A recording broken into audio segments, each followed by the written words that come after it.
So you've got Chris Chevy 1990, hello. Michael Deering, Trail Run, yes, yes it is. RC Model N, hi guys, interesting time ahead, hope so. Hi hi. Hey bro, nice trucks on the trail. Yeah, there's a few on there. That's the 3 Racing X-Real Land Rover.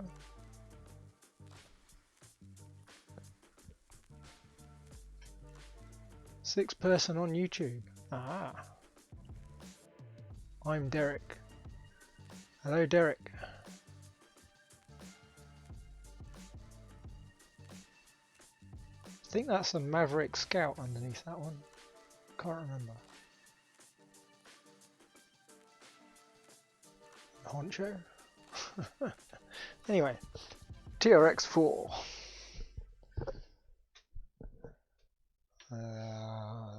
That one. There we go. So, as a quick example, the back axle is pretty good. If I spin it, you can see the differential's quite free. But if I spin it round and spin the front one, it's like there's a brake turned on. And when I first tried to turn it, it made an almighty crack before it started to spin. So I think there's something awry in there, and probably in the brass knuckles. They're probably all gummed up. So what we've got is a set of these guys to fit, and I assume they're all there. It was an open box when I got it, but a guy I got it from, mate Adrian, he's normally pretty good with that sort of stuff, so I'm sure they're all in there. Bought like presents for my RC 4-wheel drive. Okay, lots. Indeed. Right, back to that one. Still need to get an overhead camera that actually focuses, because that really doesn't. Anyway, get the wheels off.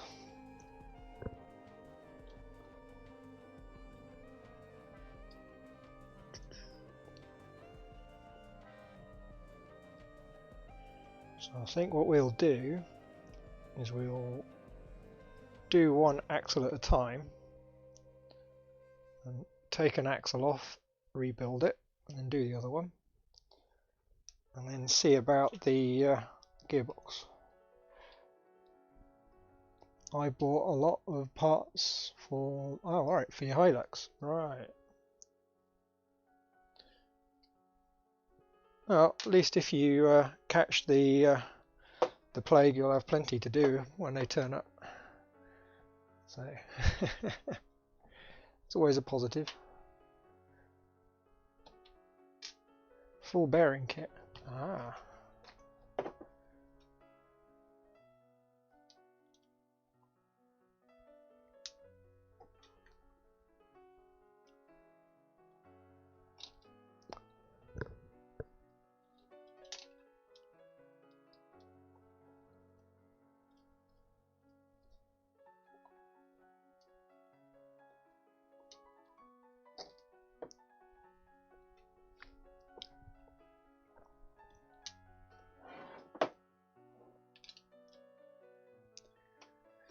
I'm in China. Oh, okay.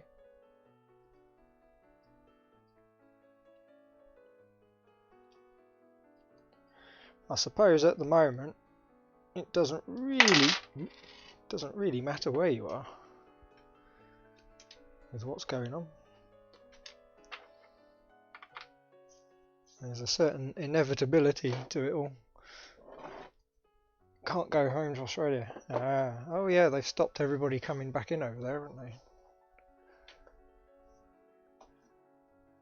All the travel bans and all that kind of stuff. Right, let's do the front axle first, because that's going to be the worst one. because we've got these brass knuckles and they tend to stick together somewhat, the two halves. So that's going to be playing with fire in a vise and hitting it and stuff like that. So that will be a giggle. Hi bro, right Adrian? There you go, you should recognise them. Finally got around to fitting them after how many months have I had them? Yep, I'm only Aussie stuck in China. Yeah. Well, yeah. Don't know what you can do, you just got to sit it out I suppose.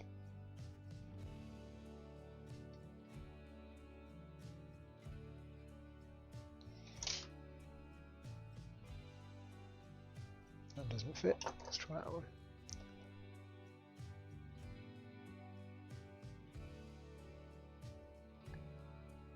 Yeah, I know mate, yeah.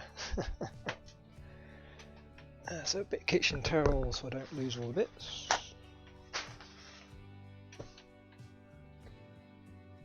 One screw pin.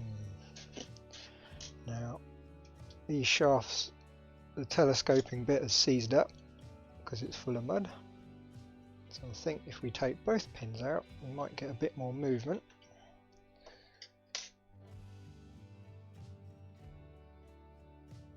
Colour body partners. Oh what, Boom Racing?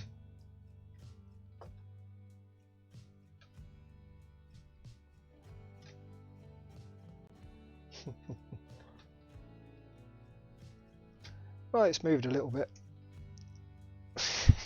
Let me undo the axle, I'm sure it will move the rest of the way. Yeah.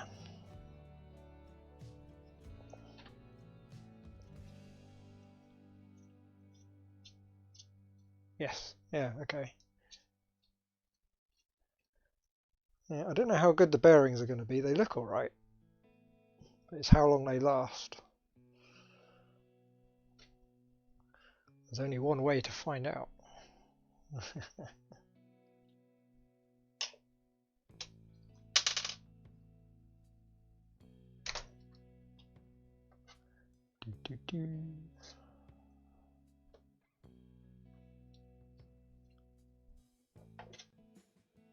Boom Racing and colour body partner, yeah. Did you sort your board out? Not yet, but I do have, I think it's that one. That one's pretty much there. I just need to flux everything and go around the chip and the socket again. And that will probably end up being the one that gets swapped for the one currently in your truck. And see if it stops glitching out and making rude noises.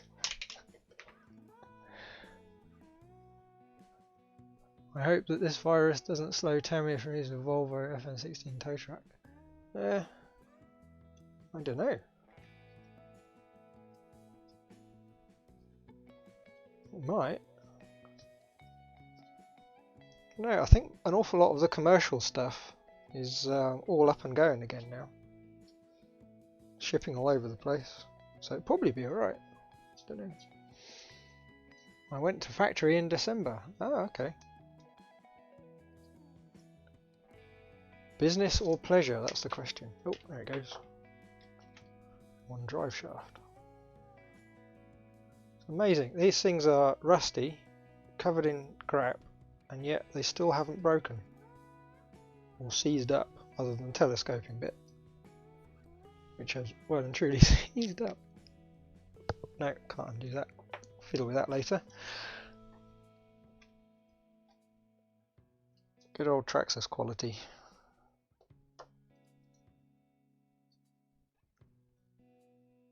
Hey, Pablo668, hello.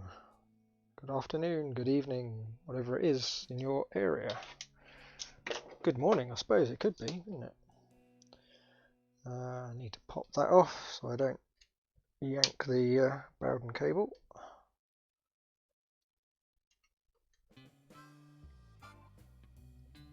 Send me VIP ticket tour of the factory. Oh, What did you do to deserve that? Can I get one? With flights, preferably. Although I'll probably want to wait a couple of months.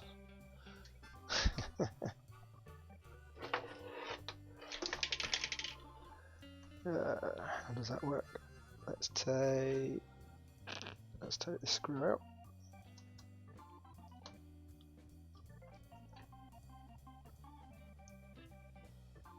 I have put a hobby wing axe brushless in my TRX4. Funnily enough, that's exactly what I'm planning on doing as well. The 550, what is it? 3000 kV or something? And then stick like a 9-tooth pinion on the motor. Should be good. Because Killer Body did my design. Ah, okay. Nice. You might have told me that before, actually. Sounds familiar. I don't know. I'm still waiting for release. Want one like yesterday. Yeah. 12:16 AM here. Okay, so technically morning, I suppose. It's difficult to decide when to do streams and stuff, being that everybody's got their own time zone. But hey ho. Workmate tray. Oh, okay. Are you saying the Tamiya factory is in China, not Japan? No, I think the factory's... Actually, no. Do I remember Tamiya now makes some stuff in China? I could be wrong, but I seem to remember reading that somewhere. I probably am wrong, but it sounds familiar. Where's this screw so stiff?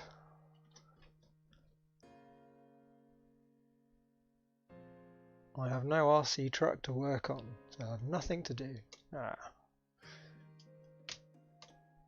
Get a World of Warcraft subscription, that'll keep you busy.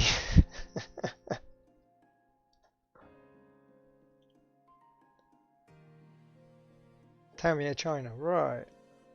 Because all the old stuff used to have made in Japan on the parts trees, but I haven't really paid much attention lately. But our Aussie friend is in China and went to the factory. Yep. That was the Killer Body factory, rather than Tamiya, I think.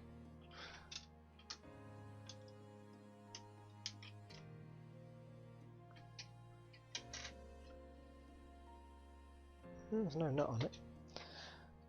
I think the Loctite's just done a particularly good job on this one. Factory, can't say where. Ah, hush hush.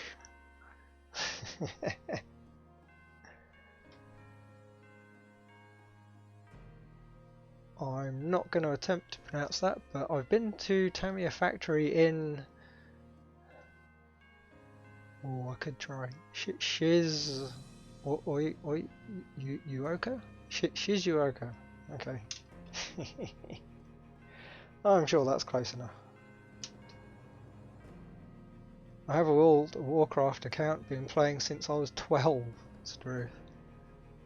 Yeah, I started playing in 2005, but I stopped for ages until Classic came out.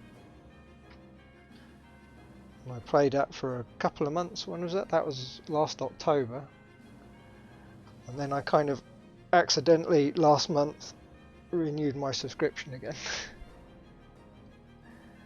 But I don't play it like I did, trying to be speedy, just trying to level up. I'm just milling around doing quests and mucking about really. I got spare parts for TRX if you need any. I bet you do. I don't think I do. As long as the bearings are go back in alright and the drivetrain feels okay once it's re-greased, I think this truck will be back up and going again. Oops. Had it? Oh no, one more link. What else? I've got to work out what to do with the bumpers with the new body. But I've got some alley bumpers on the way that I think are going to fit okay. So we'll see. One more screw.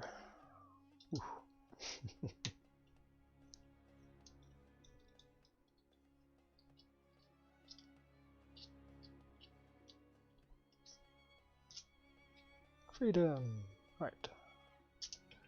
Stick that back in there so I don't lose it.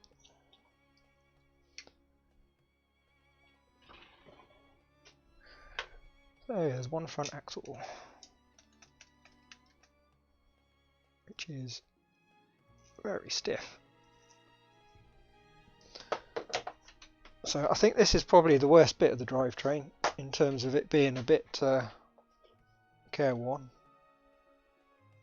I think the back axle is okay, but we'll take it apart when you get there anyway, because it hasn't really been looked at for a couple of years, I think. Right, that's stiff. What is this music? Desert Caravan. It's like Lawrence of Arabia or something. I have 2 boxes full of truck parts. Had Tree gave 1 box away? 3. Tree. Is it Irish? Yeah, parts do kind of accumulate. I've got my top shelf behind me is about 2 or 3 ice cream tubs deep end to end with all the different manufacturer parts. And I've got some special boxes with Tamiya bits in because you get so many extras on the parts trees. Crazy.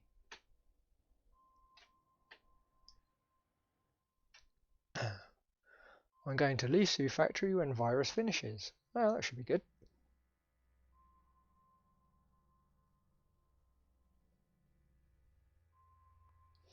Might have a couple of months to wait though.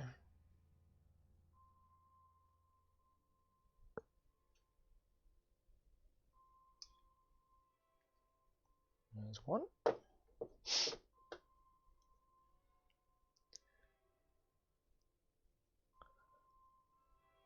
Because doing test with Lisu. Oh, okay. And are you done working on the RC scanner for your friend? Well, mechanically and in terms of the actual lights, it seems to be working a treat. But when it goes over a bump, it errors on the memory card and it starts making all kinds of pretty awful noises. So there's still some work to do there, but I don't think it will be in any more normal videos, simply because it's just soldering and bug finding. And my friend is actually in here, who's Adrian Shooter, so it's his truck.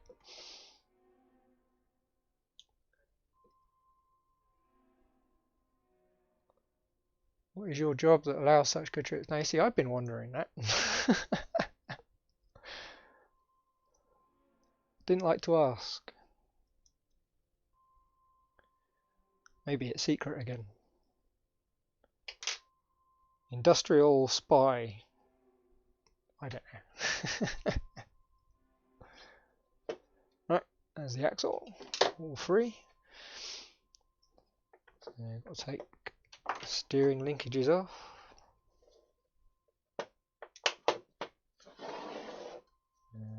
That way around. There we go.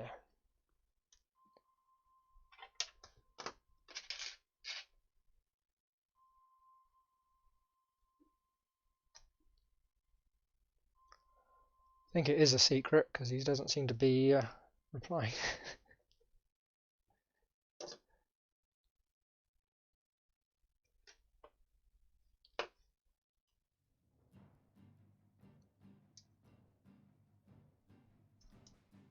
Because they're going to use my Tamiya Globeliner chassis rotator wreckers bed hydraulics. Oh, okay. I think.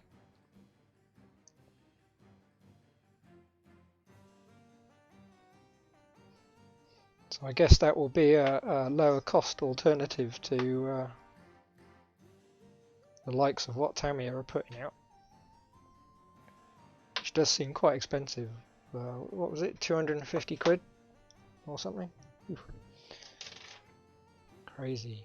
Let's do this one first. Feels alright, it's just a bit stiff. Let's see what I feel like. About the same. Oh, does wobble though.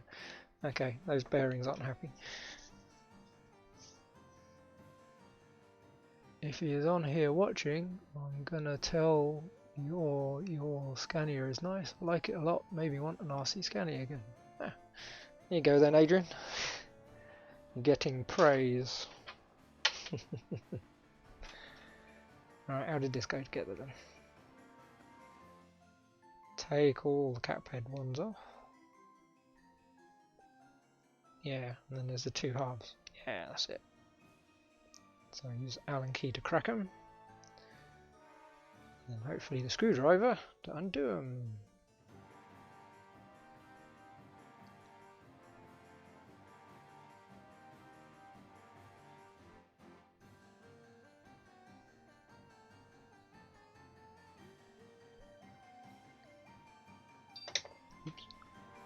Because globe line are based on International 9600 and 9670.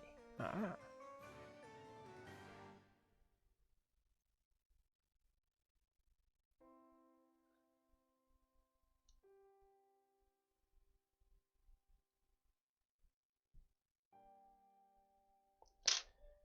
Right. Take all the screws out now.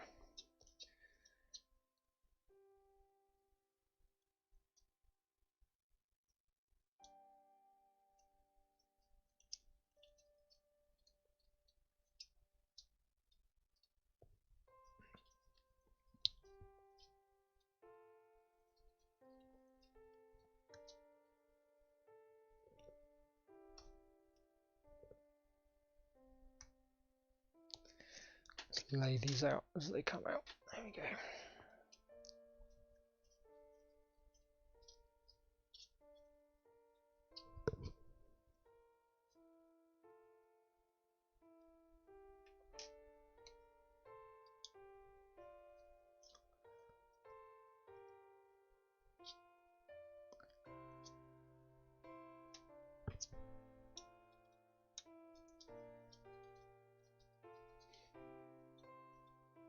Make custom tray for my Lisu with crane. Ooh.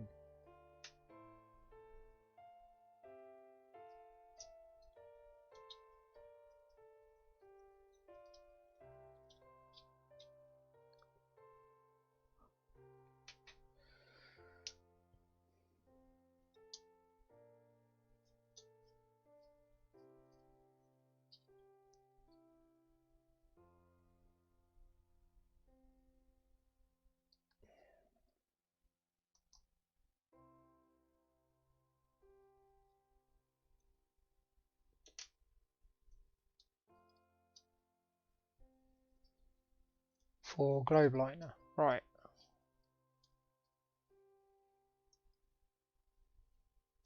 Makes sense. Let's take the hex off.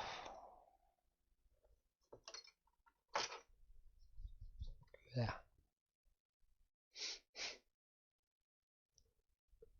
Oh, that doesn't want to undo.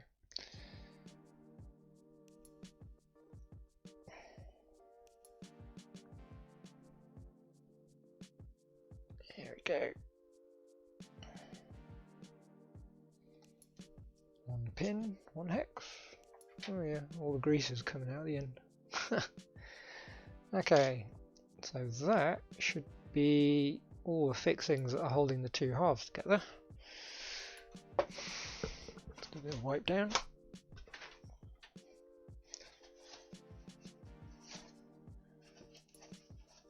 And I did grease the two halves before they went together, but there's no movement there whatsoever. So let's play with a blowtorch.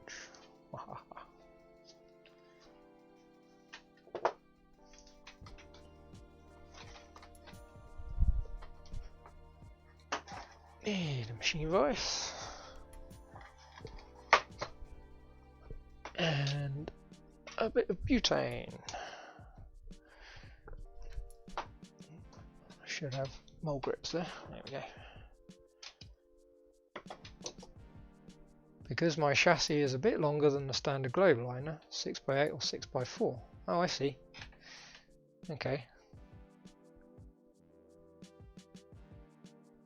Any of that parallel?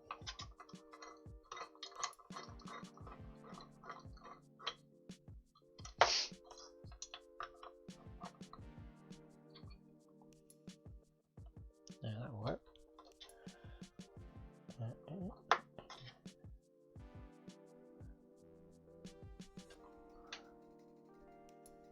Yeah.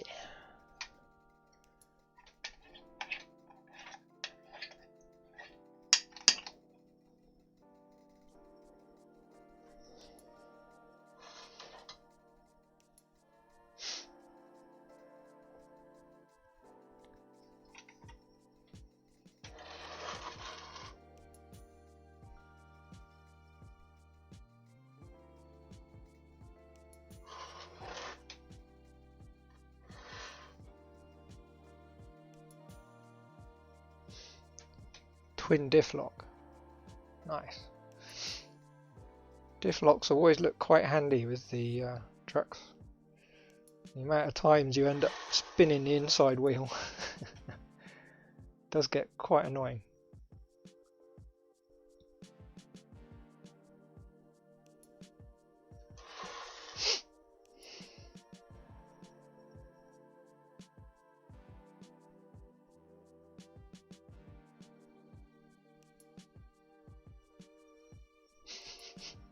Can smell the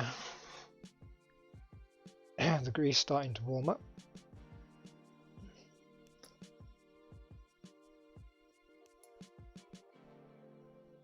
Oh yeah, it's starting to boil. Oh yeah, smoking. That's about as hot as we want to go.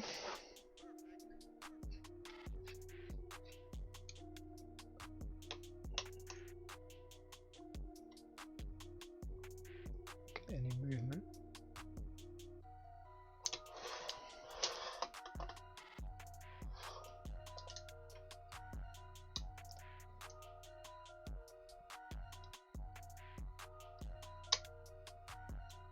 There she goes.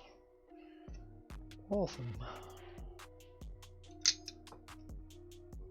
I'm not going to touch it because that's going to be a tad warm.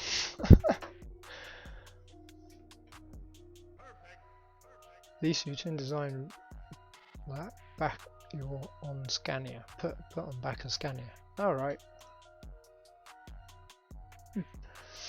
What colour are you doing your body? What should we say? It's going to be bright, so it is going to stand out a bit. I'm not going to go camouflage.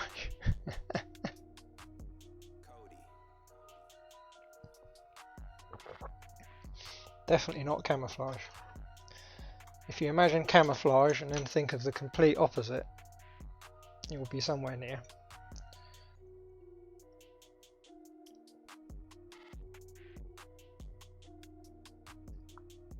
It's going to take ages to cool down.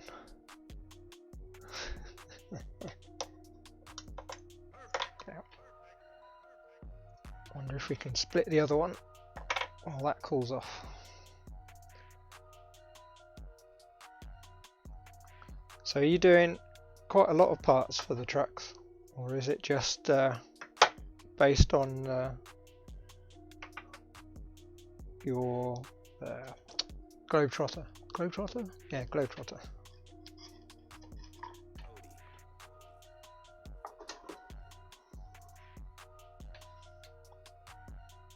Paint it neon pink. Well, you got the neon bit right. It's not pink though.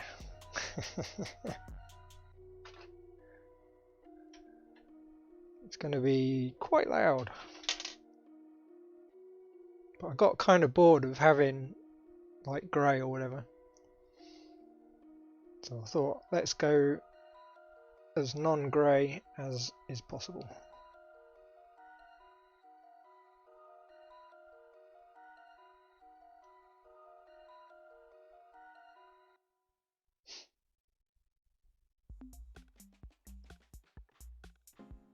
Oh, blowtorch. Yeah, hang on. Just get these loose. Where can I put it where it won't fall onto something and melt it? I'll probably do. There you go.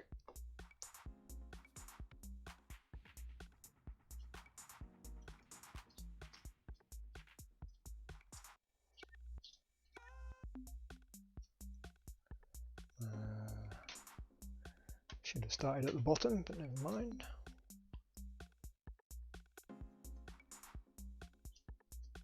Greetings from Poland.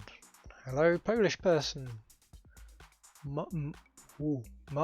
I'm going to guess Marcin Lublin RC. Marcin Lublin.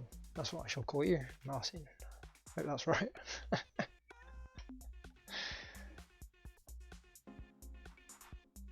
Doing lots of parts or scale realistic stuff. Ah, cool.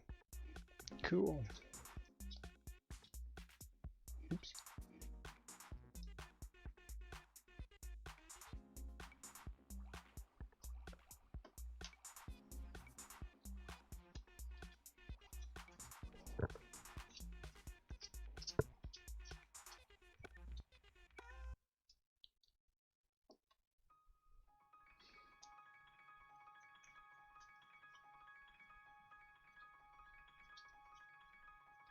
So the question is, will this knuckle come apart as nicely as the other one?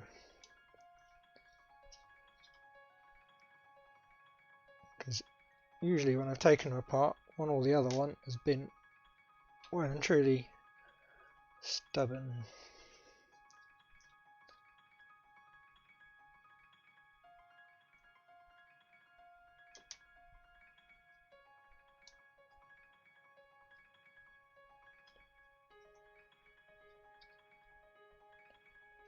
Screws out, and I need the hex off.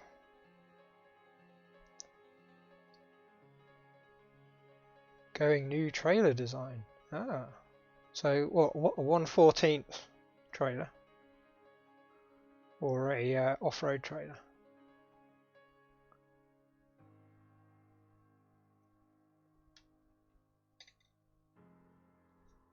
Trying to get all the industrial secrets here.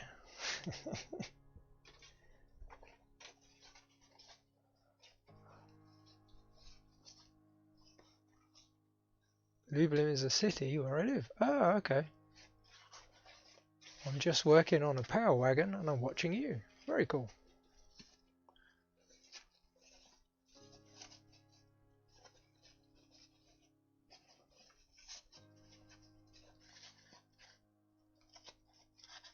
I got myself a Grand Hauler.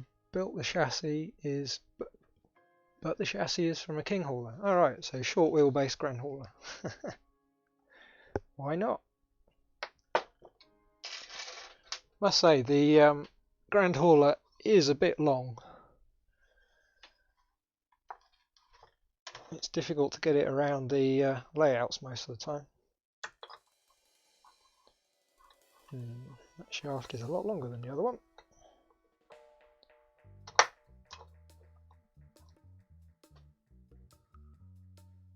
Yeah, that should work well enough. Is this cooled down yet? No.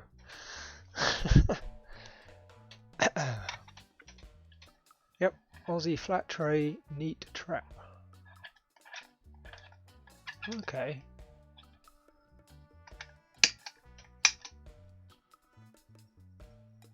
Yeah, when I put it next to mine, it was really long. That's what they all say. Ooh dear.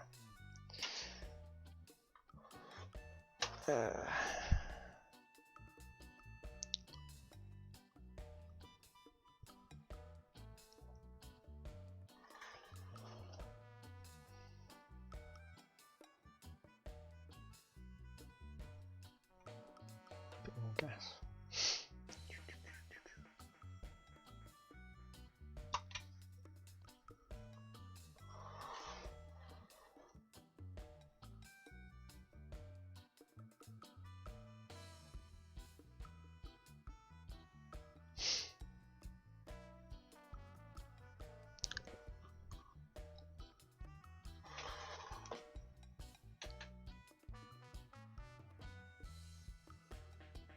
The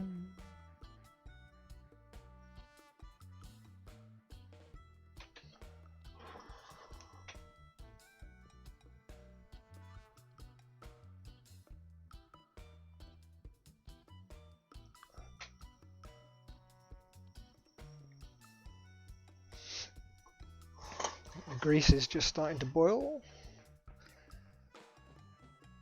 so it should all be getting a bit thin in there.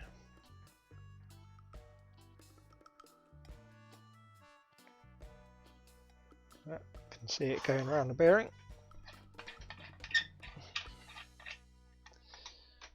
I'll put that down there again. Alright, oh, where did my mole grips go?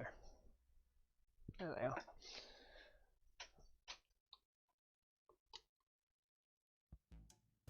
And it's wobbling. Come on, there we go, straight off. Perfect. I think of getting a trailer to it soon, just don't know which one got any tips. It depends what you want to do, I suppose. If you want to put stuff on it, some sort of flatbed or low loader. If you want to put stuff in it, container box or reefer.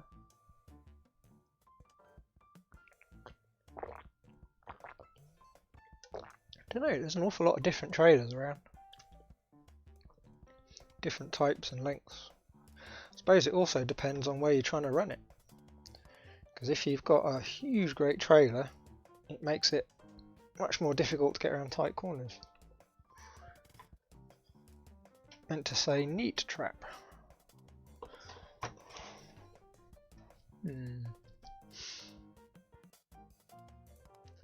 I would have all American look to it because it's an American truck. Ah. Don't know. One of the things that a lot of people do is they start with some sort of chassis, trailer chassis, Tamiya, Hercules or whatever, and then build up the rest from scratch.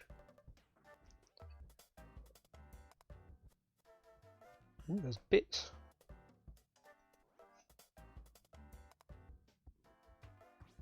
Zinc? Oh no, that was just grease. It's definitely rusty though.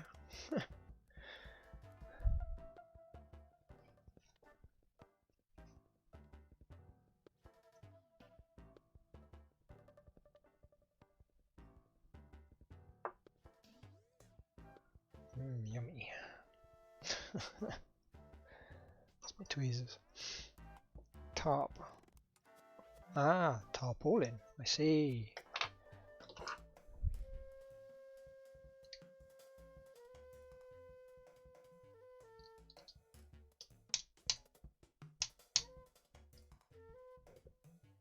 Oh, that bearing's stuck. Screwdriver. So does it press out from this side? No.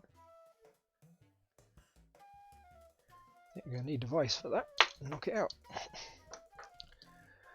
Everyone in the club near me just have tipper trailer, and I'm not that type.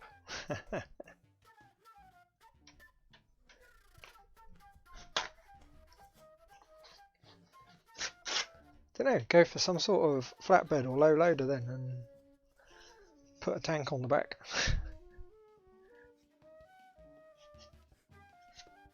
Tamiya tank, not light oil tank.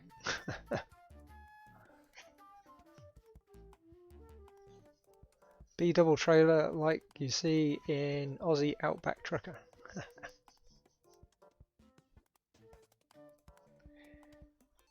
Well, if everybody else has got a tipper, you have to do something different.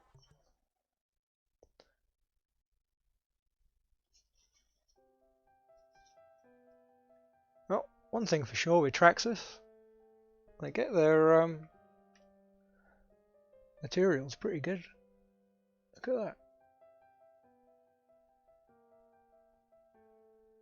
A little bit of polishing on the teeth, but it's pretty damn good.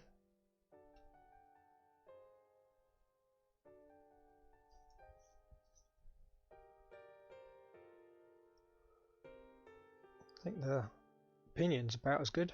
Yeah. Very cool. Yeah. Take these little short screws out. Oh, maybe not.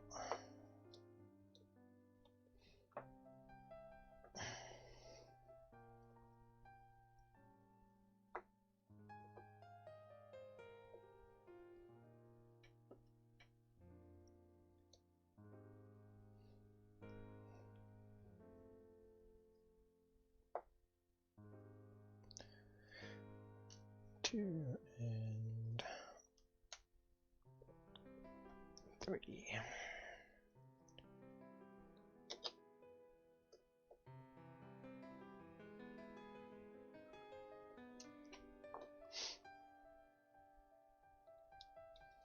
Now that bearing is gonna be a sod to get out. I think that's going to require heat and then press it down. Yeah, because that's going to be well and truly trapped in the brass. Okay, I guess this one's cooled off by now.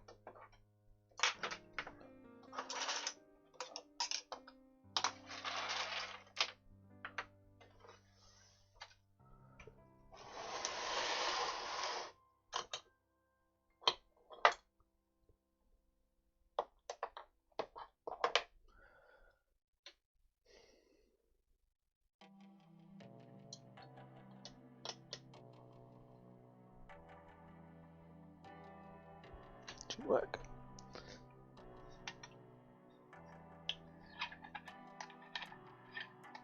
Be cool with a B-double trailer, but I think it would be a little too long.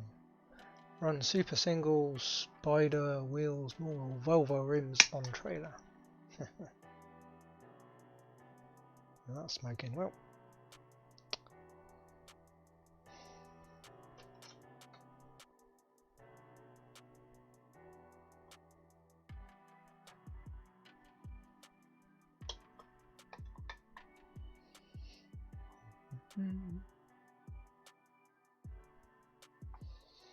Can I bash it with that? Probably.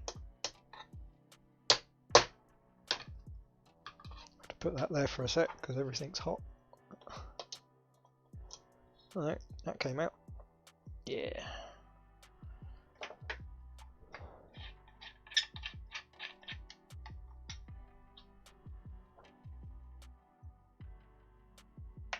That extracted. So that is now ready for a clean out. Once it cools down, because it's still smoking. And I need to get the bearing off the back of this. It's going to be tight. No, that slides straight off. Perfect.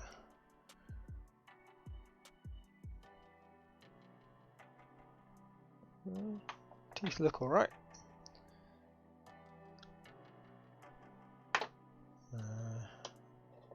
Running out of space. Pop that down there.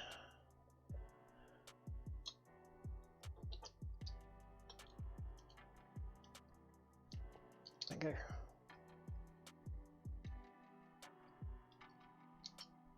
So loosely grab that in there.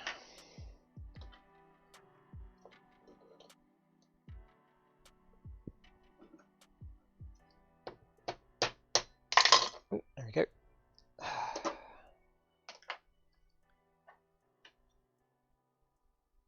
So that's all those bearings. Where did the shaft go? There it is. There's the shaft. Right, let's clean the bits up that we still want to keep. It could work. Maybe I make a B-double trailer. If you do, post pictures on the Discord.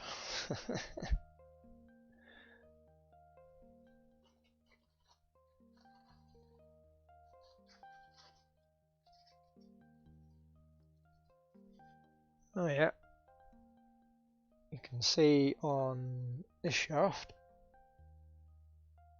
where the bearing's been rubbing a bit, where it's seized up. Same at the other end, see the rust. So the build up of lots of those is why it's been running a bit stiff.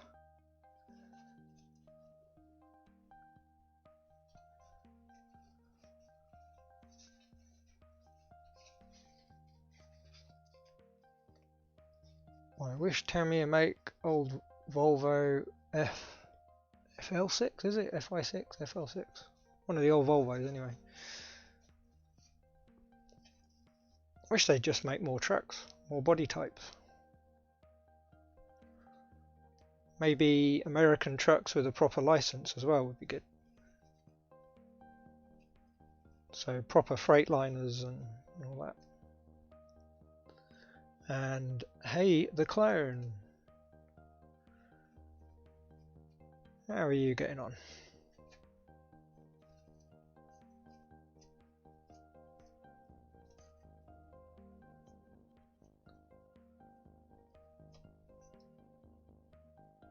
That looks pretty good. We'll go back to there.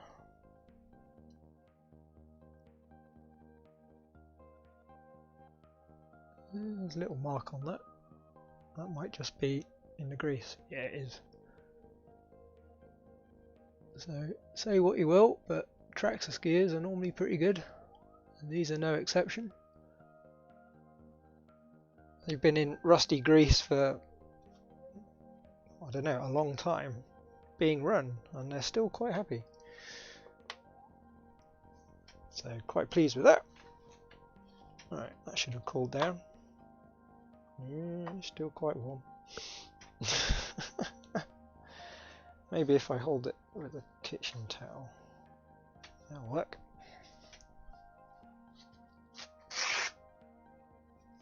Wish Tamiya made the old FH16 truck. Ah, FH. That sounds more familiar. Yummy. Forbidden treacle.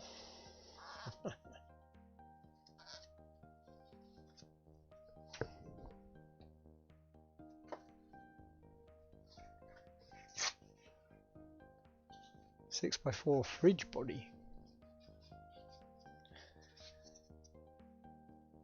It's a shame there's not an easy way for you guys to share pictures of all this while the chat's running.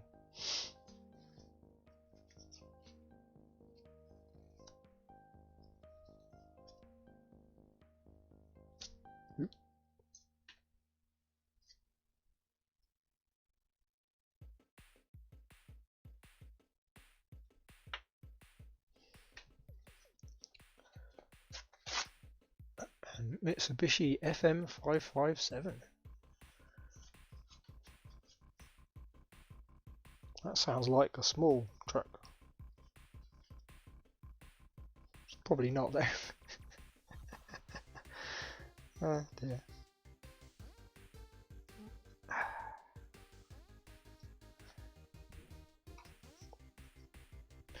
How about a nice 1/14 scale Bedford Rascal?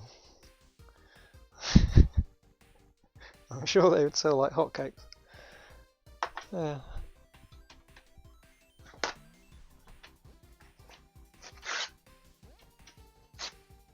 Cooled down?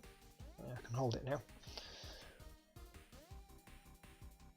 The old FH16 was the first truck I learnt to drive, and its name was Obelix.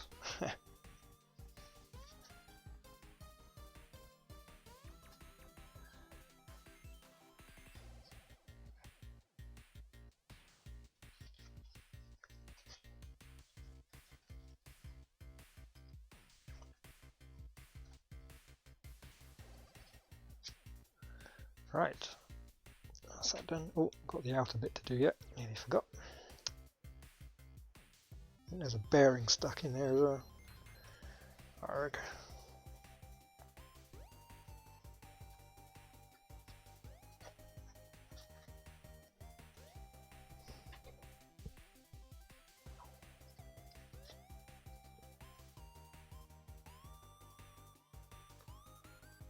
An old Scamel or Diamond T.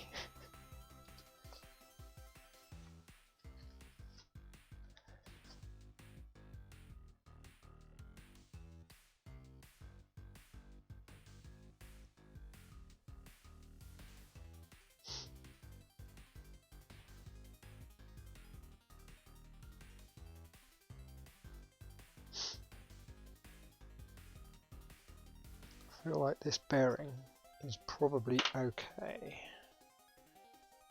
And thinking about it, there's probably no point taking it out. Yeah.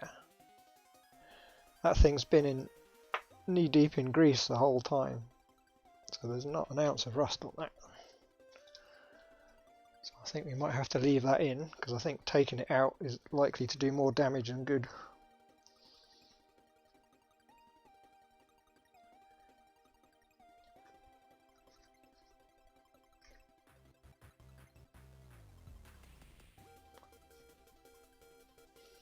Got 3D printer 557 Mitsubishi. Oh, 3D printed. I want to make an RC truck of the first truck I learnt to drive. On Tamiya chassis King Hauler. Ah, okay. Seems to be the basis for a lot of trucks.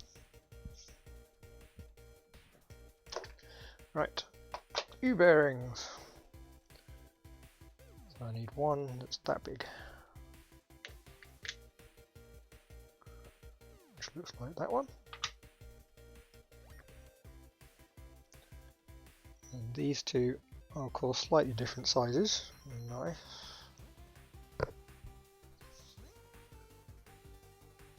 That looks like that one. Yep. One of them, and then one slightly chunkier one. It's not one of those, is it? No, that looks bigger.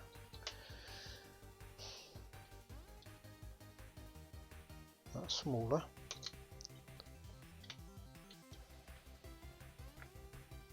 That's bigger. What's in there? They're a lot bigger. Smaller. Oh. Got to be one of those. Same thickness. Well, go with one of those and see how they fit. This is when I forget what order they all go back together in. I'm sure we can work it out. That's a fit in there, so that seems quite likely. So that's probably a good fit in there. Yeah. And then the big bearing sits on the back within there.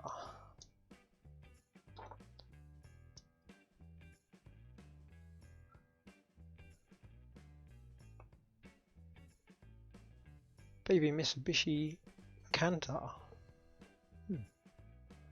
And got Freightliner FLB and FLA cab over. Ah. Okay.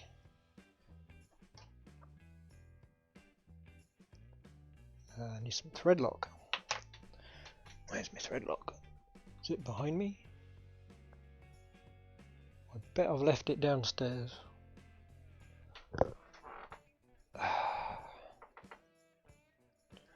I thought I was good this time and I got everything ready. Oh no, there it is, right in front of me. Twit.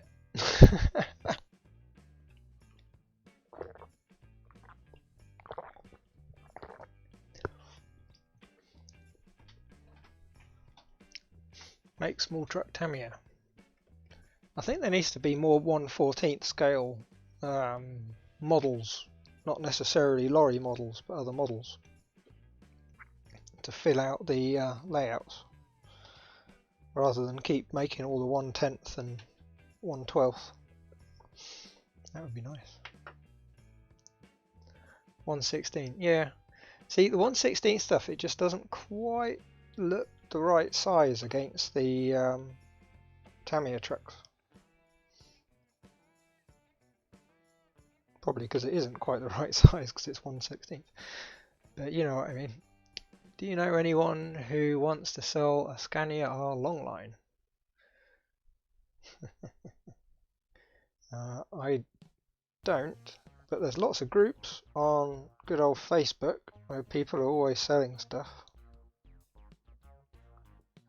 And quite often if you go to all the club meets, there's people trying to sell various trucks. What colour are you doing the new body? Is that aimed at me? If so, the only information I have released so far is that it's going to be a neon colour.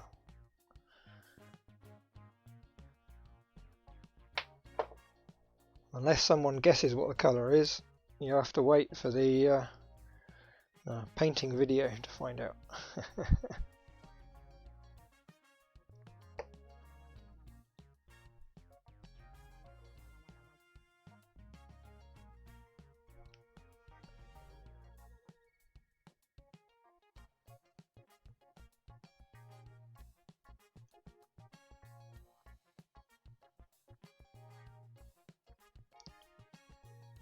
No, because 1/16 more scale for little truck.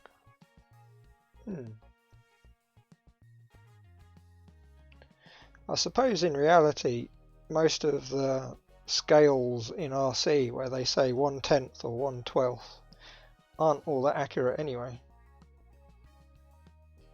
Because you see some of the 1/10 scale off-roaders sat next to each other and they're wildly different sizes.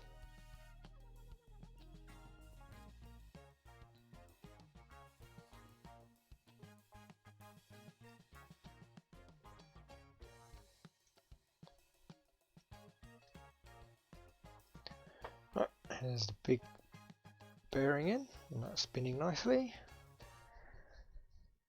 Let's see if we can get some more of the grease off this gear.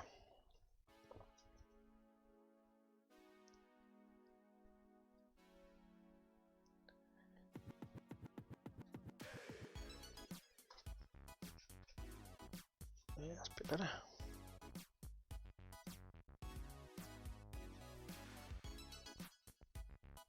Yep, that'll do it. So that goes over there. Pin goes in there. And then that should drop in there. Yeah, that'll work. Right, need some grease. 1/14 good big truck, like small Isuzu truck. Best 1/16 platform.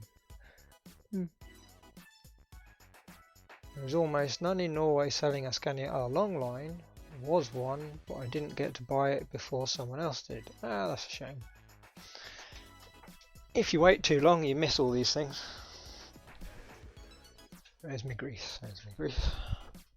I think we'll have some lithium grease in this one. Cocktail stick.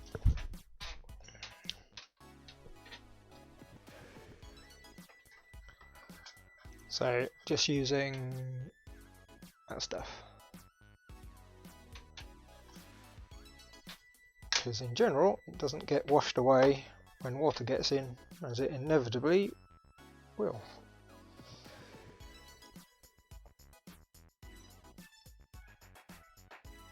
So put some in there, get some around the edge.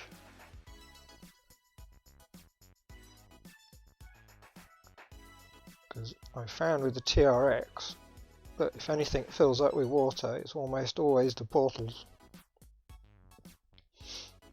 And they don't seem to be brilliant at keeping the water out.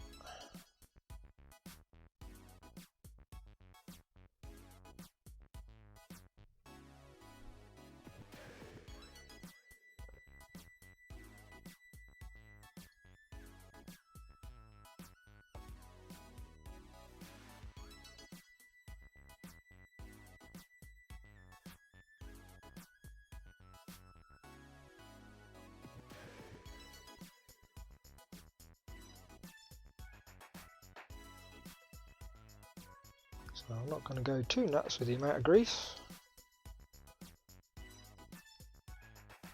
but enough that when it spins up it will get spread about nicely.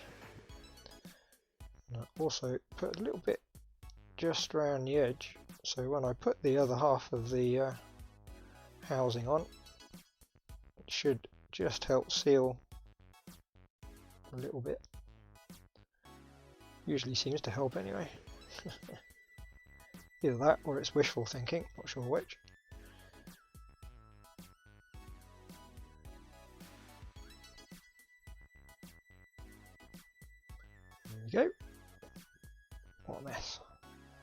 So that goes on there, like so.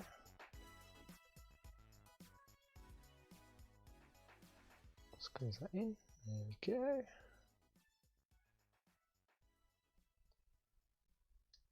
Yep, that feels ever so smooth. That'll do me nicely.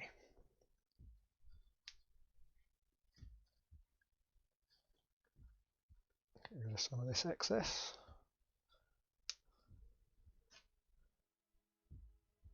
Cool. Right, now to put the screws back in. That one. No, not that one.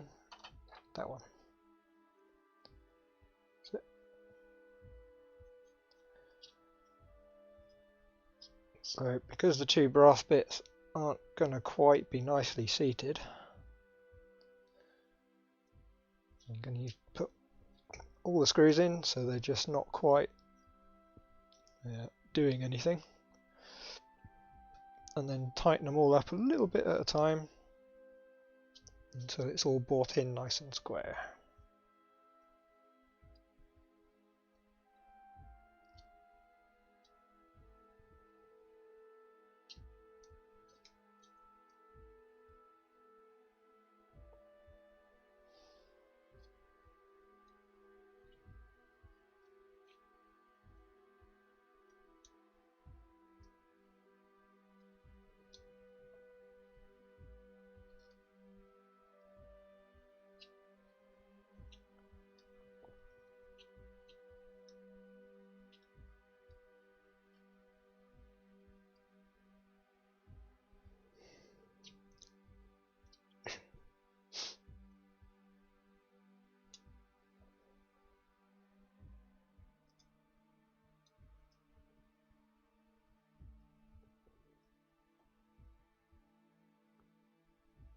Okay, right, knit that one up, go to the opposite corner, tension that up a bit, opposite corner, and work our way around.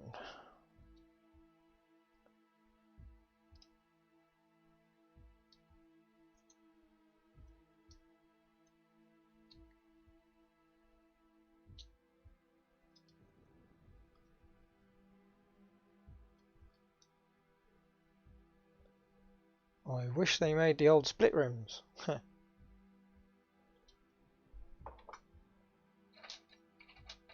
Or something that looked like them, I suppose.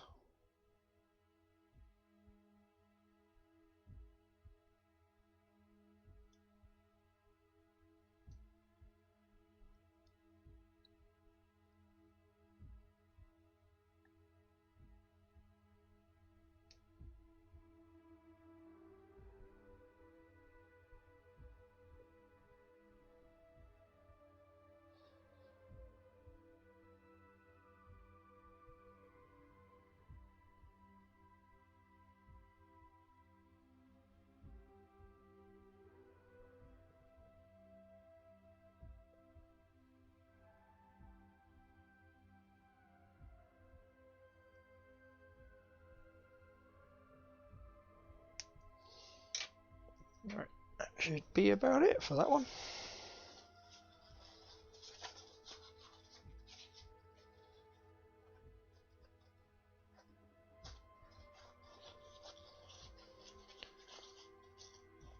King Kong make 1/12 scale split rim 1.75. Too big baby truck.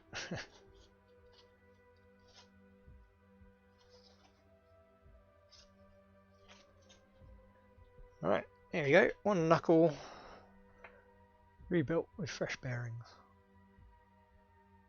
It's a bit draggy because it's full of sticky grease, but that will free up pretty quick. But importantly, there's no notchiness and it's perfectly smooth. Oh, I better put the wheel hex back on. There's me thinking I was finished. Dip the kitchen towel in the grease. King Kong RC. Yeah, I know the ones you mean. They've got the long curved bonnet at the front, like the old trucks. Sort of a 1950s, I guess, kind of shape.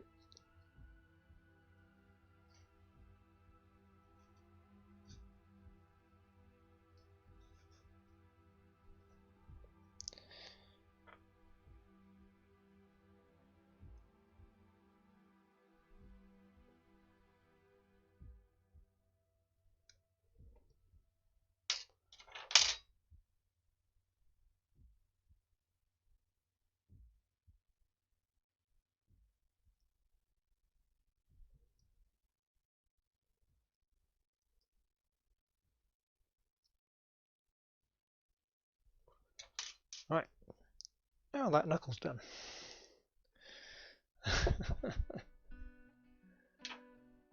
Now we get to do it all over again with the other one.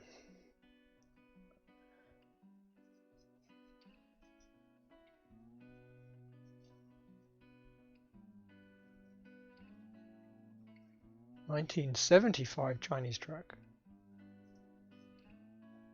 I suppose the keeping up with the styling wasn't the most important thing to them back then. CA125. I suppose it's kind of like the Russian trucks, where they carried on making the same basic look vehicles for a long time.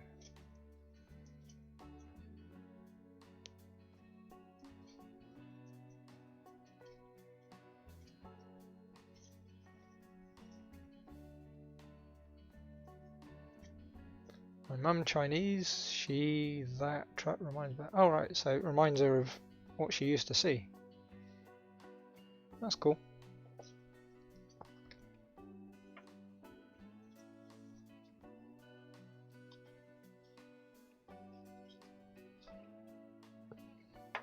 Good. Right.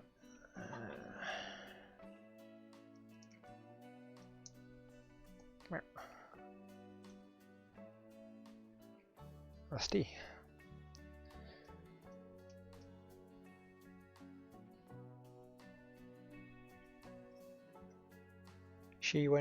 When she was a kid, yeah. No, nostalgia's pretty powerful sometimes.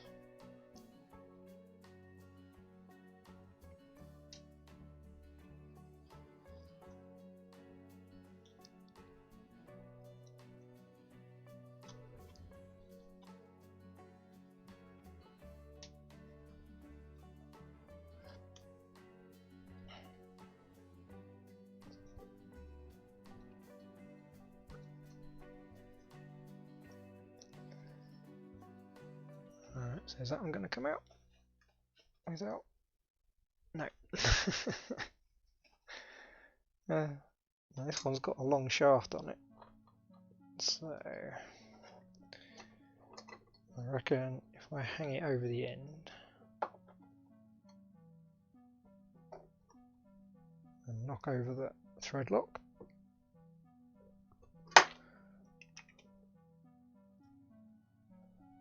I just packed myself in my blanket. It was cold outside. Yeah. It's finally starting to warm up over here in the UK. At least I think it is. It's been over 10 degrees C several times just lately.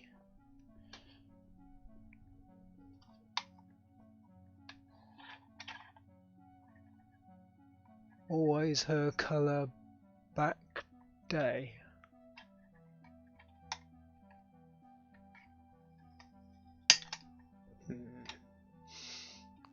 Can't figure that one out.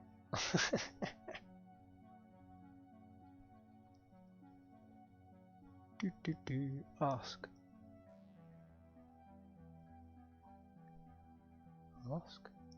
So you want to ask her what colour? Maybe? Oops.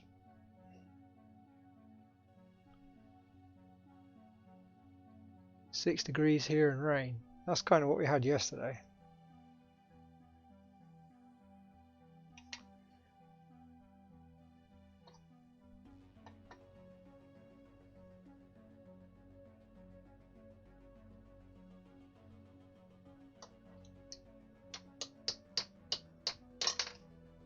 Sizzle, sizzle.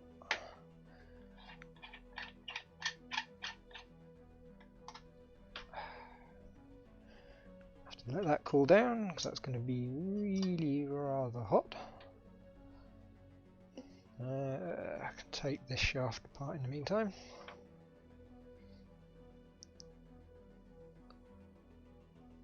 Let's say what I know what came out back in the day truck. Ah, okay. I think it's always good to have someone who was there to help. Ah, this is seized on. I think you're going to need more heat. Might be able to get a screwdriver under that and prise it off. Crack the rust.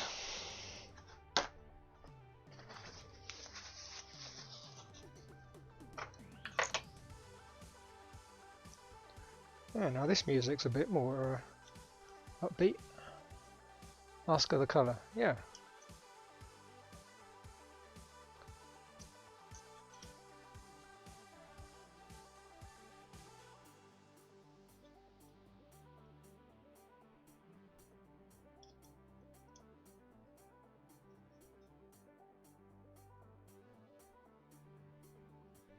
That bearing does not want to move. That other one. Nope. Nope. If in doubt, more fire.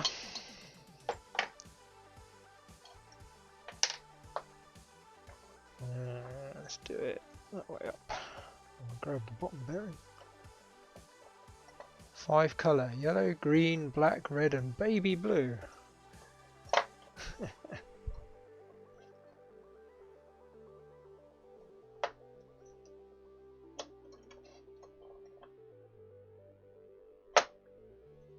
Tight enough?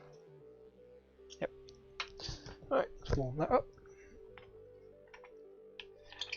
I'm surprised they didn't just have like a dark green and a black. That's more colours than I would have thought.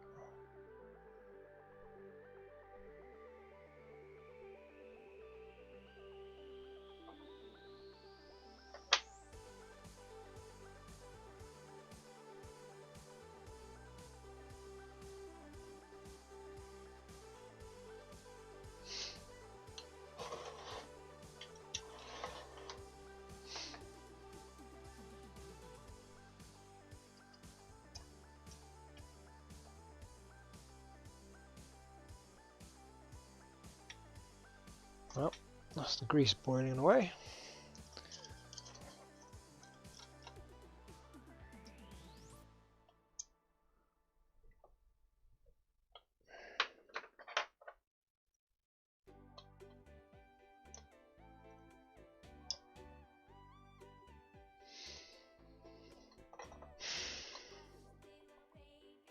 I told my boyfriend about the RC hobby and he left me. Oh, that's not so good.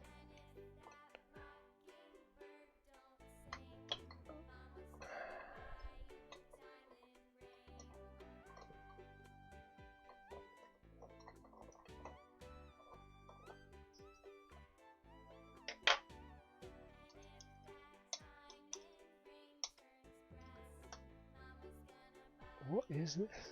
Hush little baby. Chat later, Nick. Yep, alright, see ya. Ooh.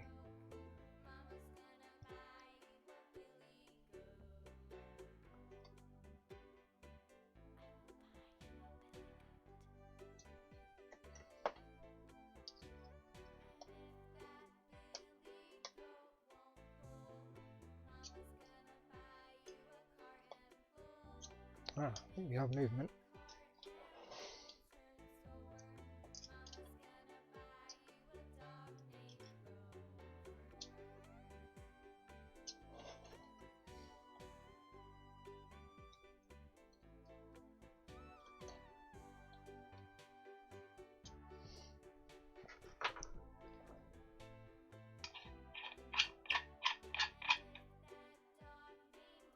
Come back out.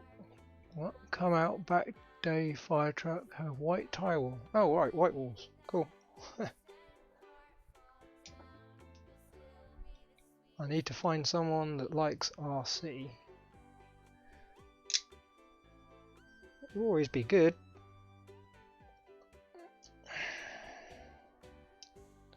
Right, is that going to be enough?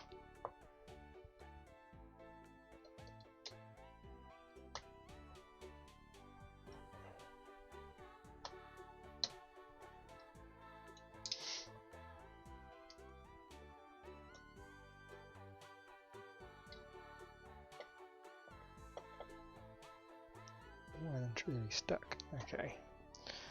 New tactic then. See if I can just get enough grip on the outside of the bearing without cracking it.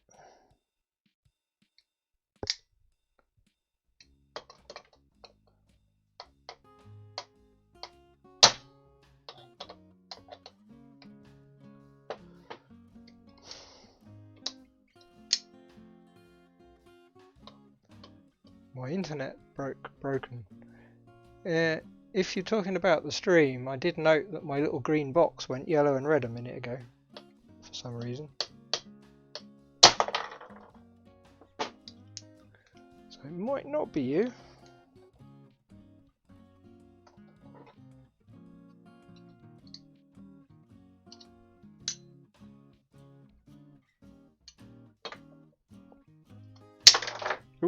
Oh, well, that cracked the bearing. I might be able to get hold of it now.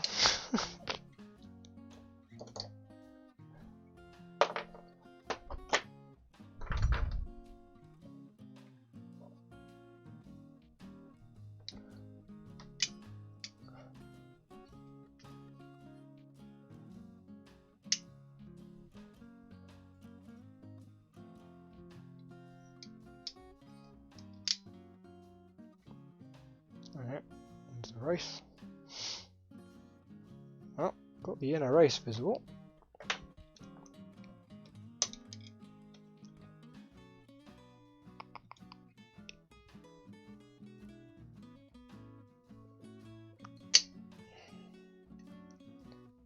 So I can grab that. Can I get that in there?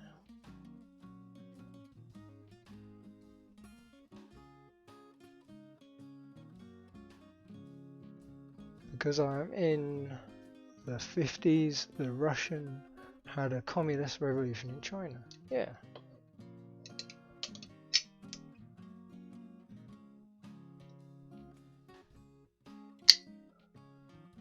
That's why I like Russia trucks in China. Makes sense?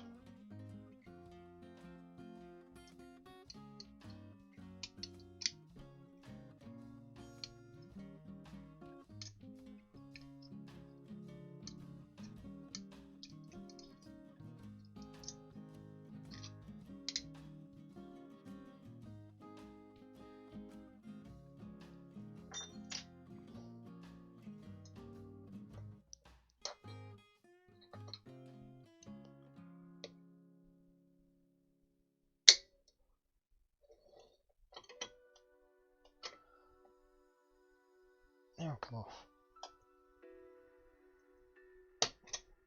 That move it? No.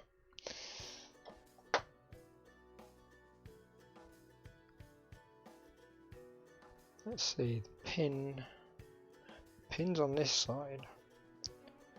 So in theory, if I very carefully aim that on that flange, like so, put that over the outside of that bearing, then hit it, it should push down maybe? Aha! Wee, we're off.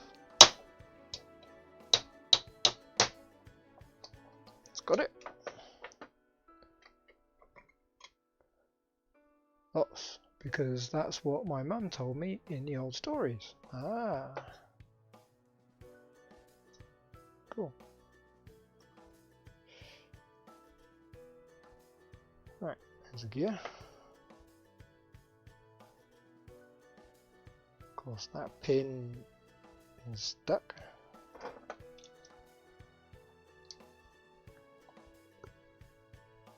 There we go.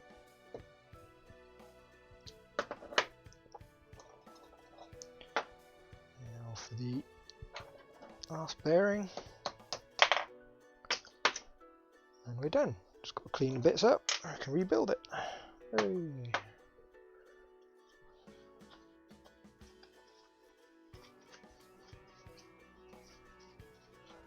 And then the 80s, they start using Mitsubishi trucks.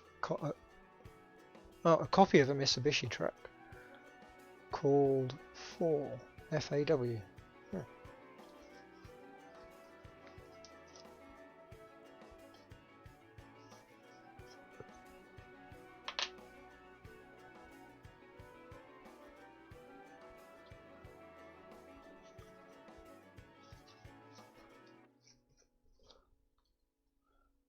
Pin.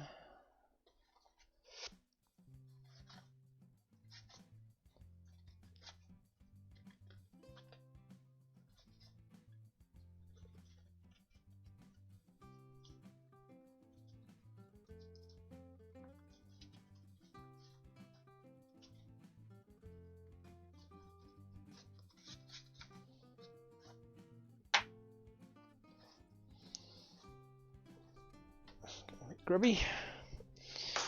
Oops. Fresh bit.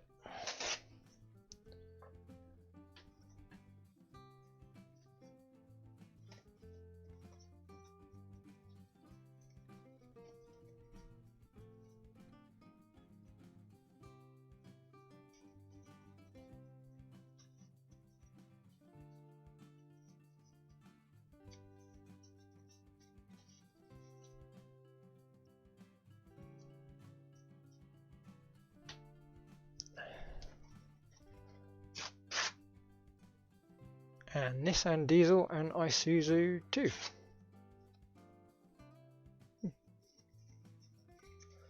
Is that actual Nissan and Isuzu or copies? I'm getting a red light on my stream quality again. Keeps dipping.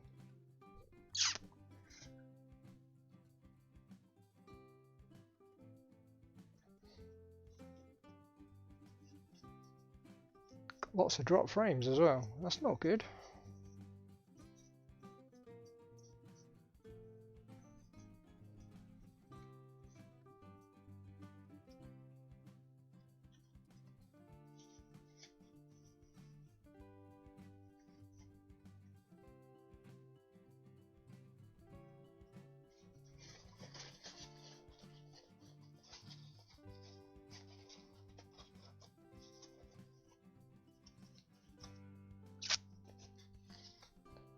Yeah. What else have I got to do? This is the input gear. Well, that's still got a bearing on it. Oh, that came off.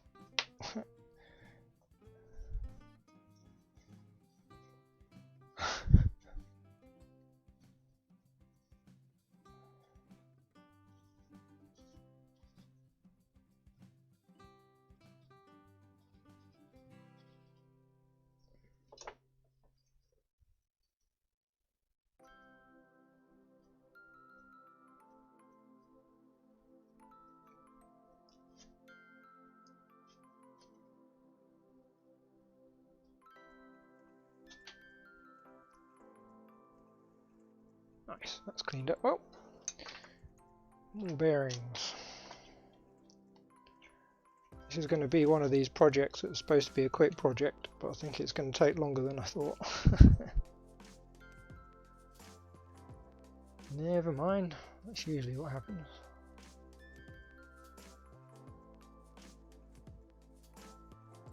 Streaming looks clear, there was a slight glitch a moment ago. Right. Yeah, it's alright most of the time, but every now and again my little indicator goes red. So there's something not quite right, but if it's alright for you guys watching, then that's good enough.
in.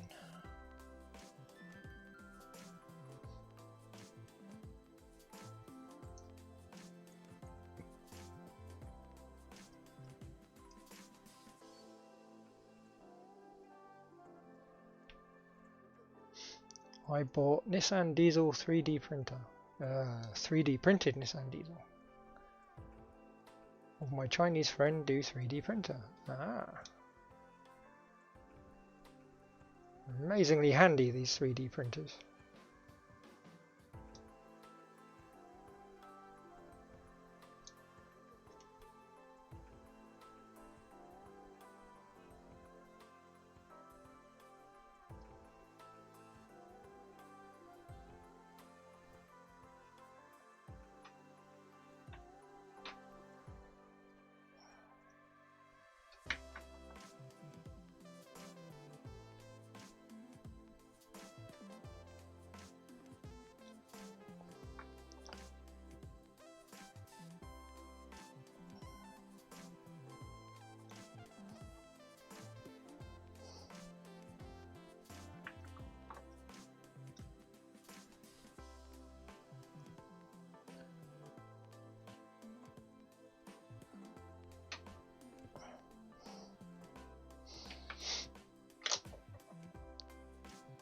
Nice. Alright, so it was one of these and one of these. Well, that's too big for that, so that goes in the other side. So you go in there. Yeah. Grease. Oh, not grease. I want to put the bloody gear and pin back in first. Before I forget.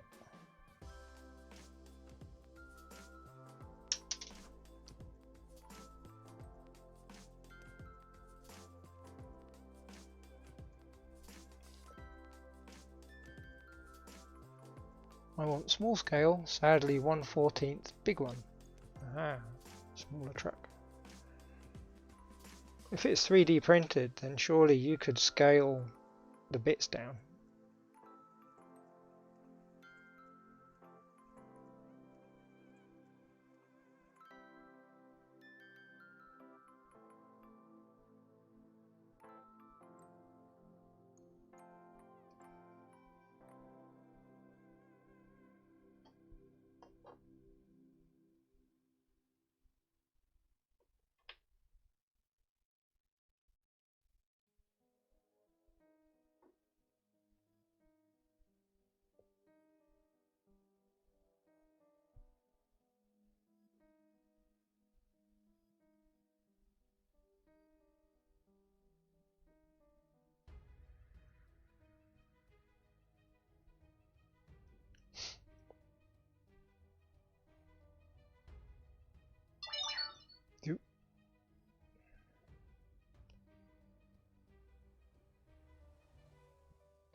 Do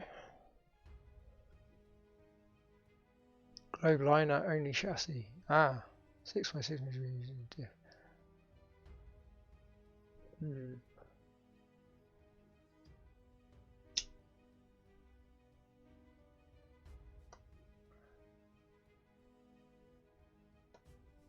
Yeah.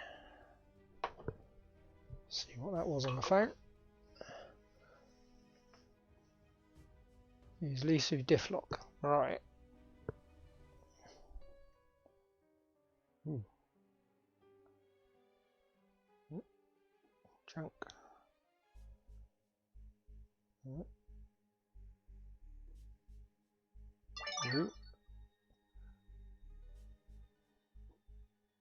Cool. Let's put screws back in.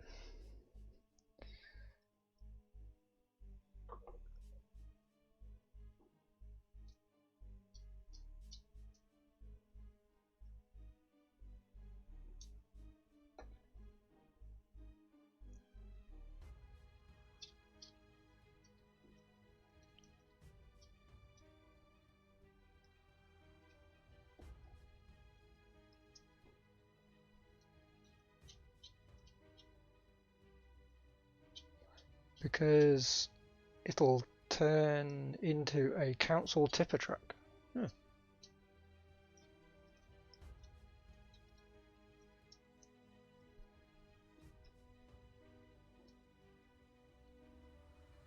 have a feeling when I think of a council tipper truck, it's probably not what you think of. I'm getting pictures of a Grundon truck in my head.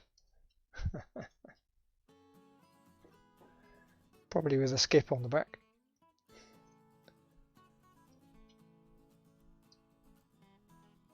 Tyre semi-truck off tyres and Lisu Road.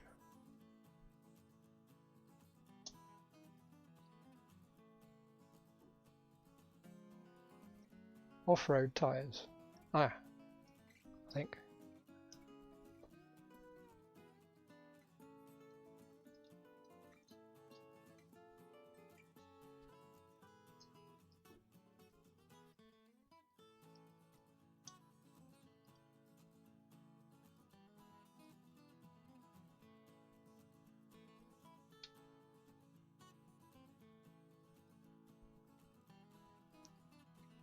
I sent some pictures in the Discord later. Alright.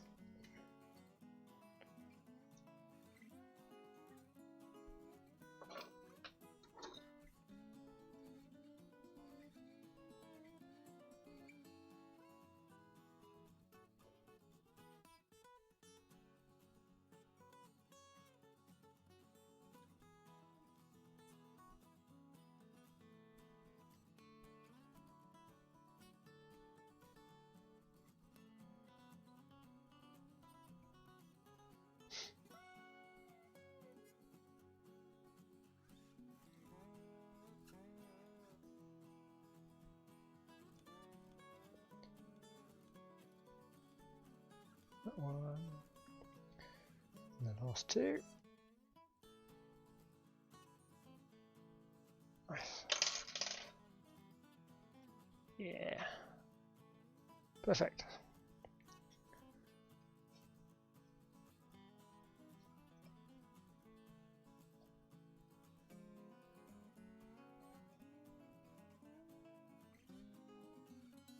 Cool. Right. Do the hex. And that is the two knuckles done. We can do the axle. Exciting stuff.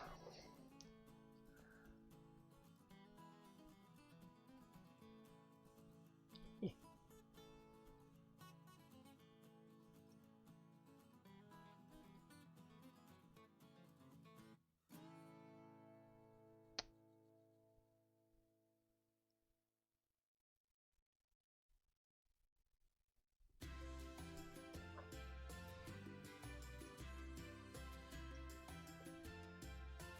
What if the holes lined up?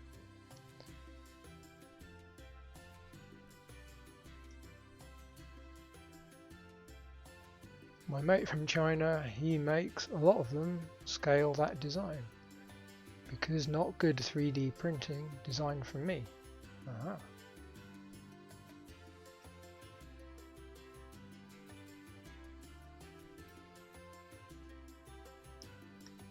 Oh, there she goes. Yeah.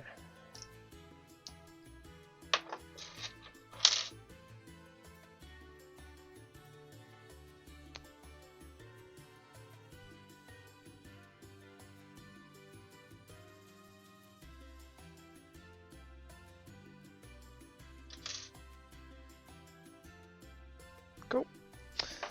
Right, so that's those done. Let's tidy up a bit before I take the axle to bits.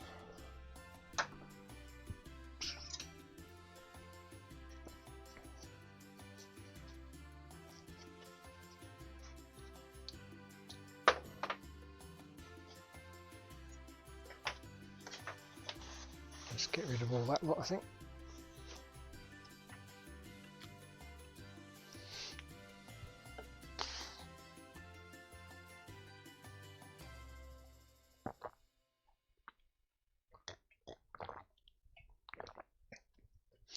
because I'm not good with the coding, my scaling magical.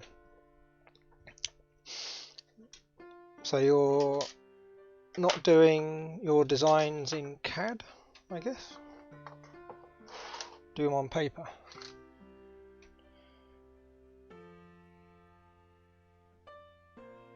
Brush.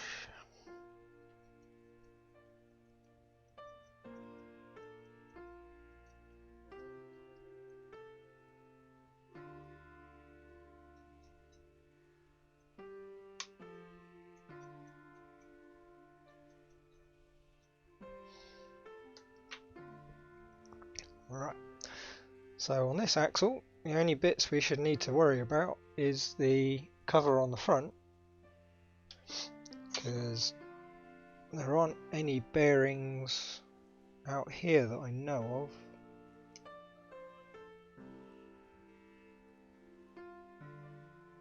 I could be wrong. Can't see anything.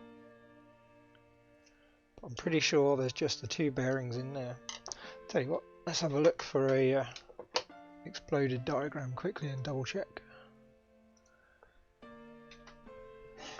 TRX4 Axle diagram. Nearly spelt it right. Images. Is that an axle? Yeah.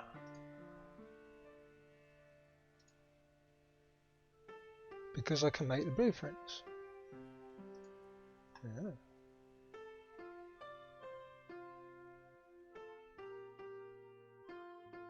That's someone modifying a TRX4. That's not really useful. That looks like the chassis and gearbox.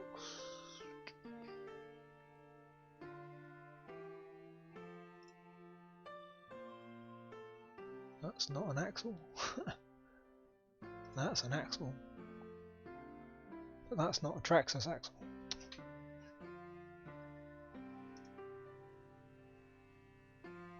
Assembly manual. That'll probably do it.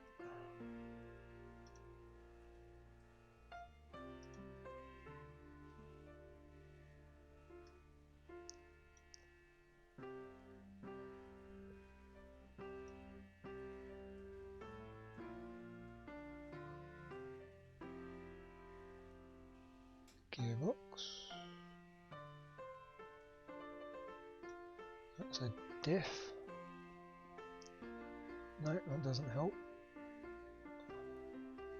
Or does it? No, it does help. Well, that shows how the diff lock works. That'll be handy.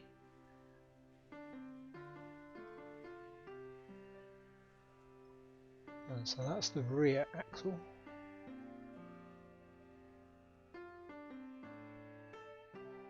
Those are those two bearings.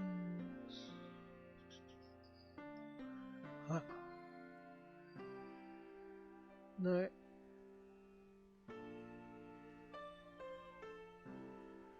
No, can't see any bearings. Cool, that makes it easy. I want to buy RC four-wheel drive BF Goodrich Hilux. You have my permission. Just remember to post pictures.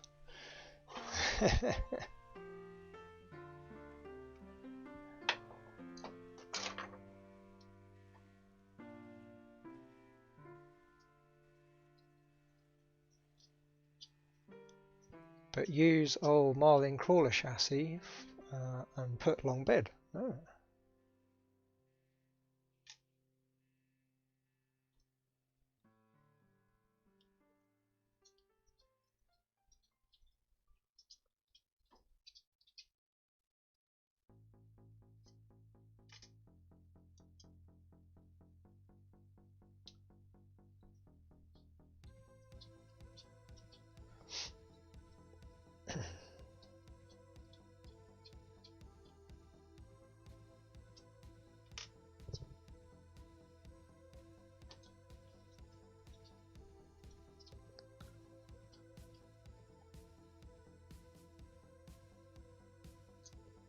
Tell you what, I'm probably not going to need the vice anytime soon. So I'll get rid of that, free up a bit of space.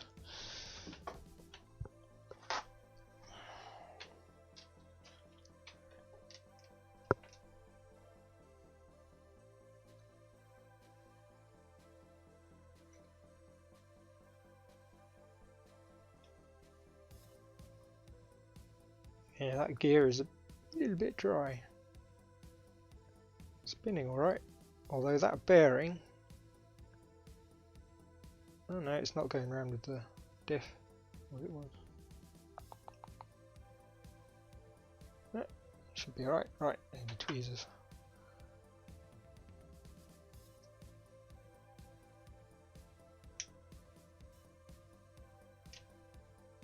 Okay, there's the diff lock clutch thingamabob, and there's the diff. And the input gear, that's fine.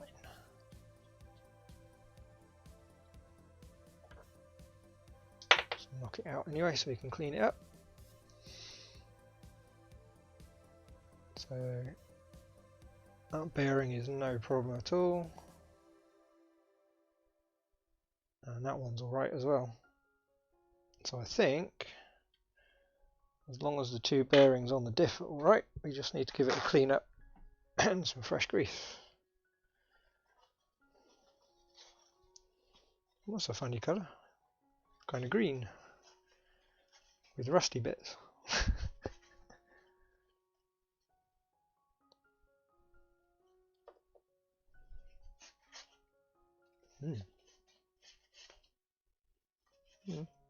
The rusty bits are just wiping off, because basically they're using the old Marlin and chassis, the normal body on and metal bumpers, and 1.7 or 1.55 dog bowl rims. RC 4-wheel drive clean-up stock. Oh right, so it's a spare part special. Parts bin special, that's the one. That's basically how the British car industry ended up dying.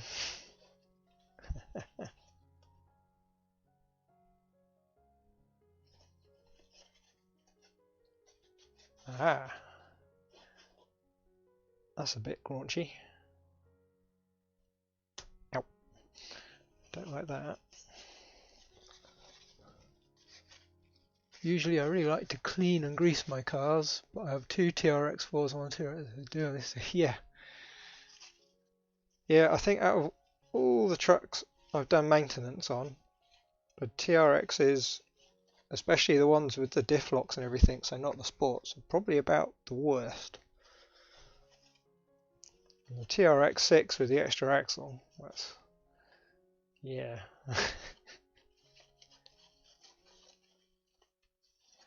I mean, this thing's done pretty well since I've had it, which is 2 years, I guess. I don't know, when did they come out? Can't remember. But all I've really done is pop the diff covers off and put a load more grease in. The main gearbox has never been to bits, other than changing the motor, but that's, you only take the end off for that. So it's done quite well.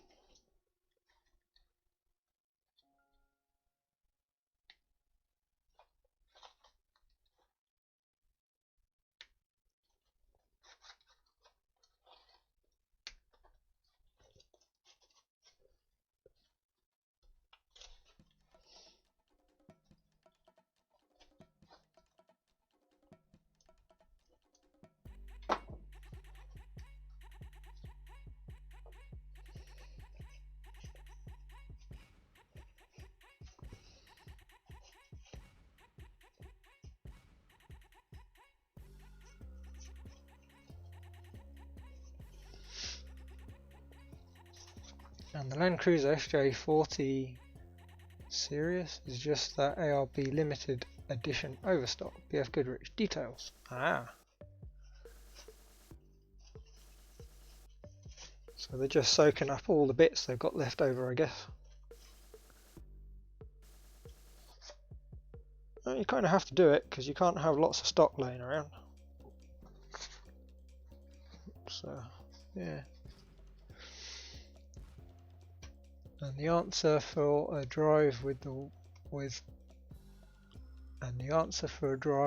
white shock, the rubbish, because they always leak oil. Ah, I've got some very old white dampers from RC four-wheel drive. When would that be from? Must be over 10 years ago now. And they used to leak, so in the end I just put a blob of grease in there and left them alone. Wasn't worth trying to fix.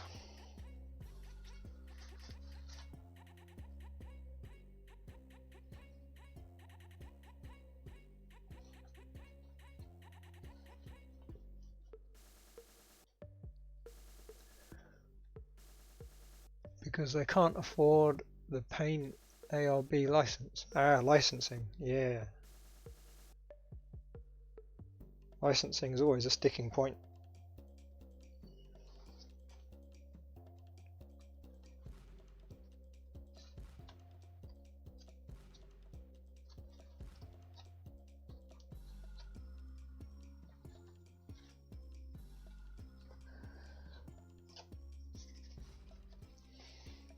Cousin just using the rubbish O-rings.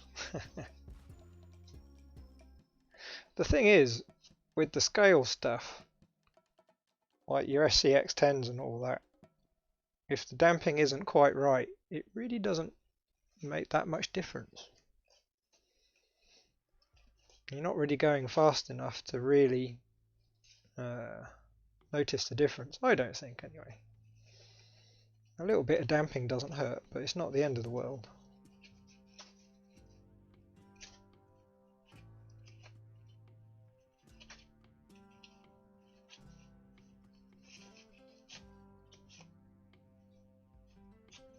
Don't think I'm going to bother cleaning these out entirely because they're not waterproof axles, so there's going to get all kinds of rubbish going back in there the first time it goes through water anyway. So nice wipe out will do. Cos, ah yeah, okay, cousin, like it. That'll do. Alright, so the input was fine. Yep, no graunchiness or anything on there. But I am going to replace the bearings around the diff.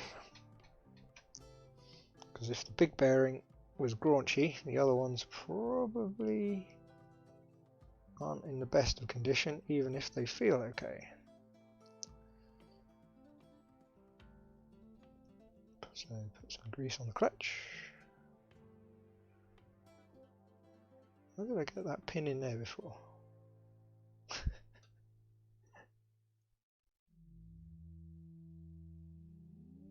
I've confused myself here. That shaft must come out.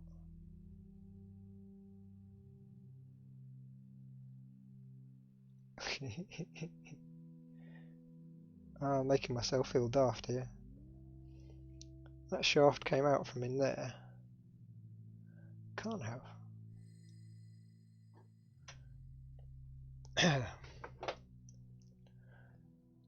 So does that?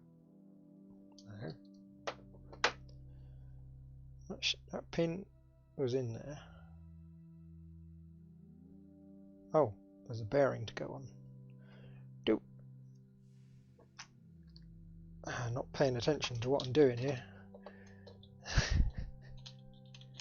Right, one big bearing. So you go on there.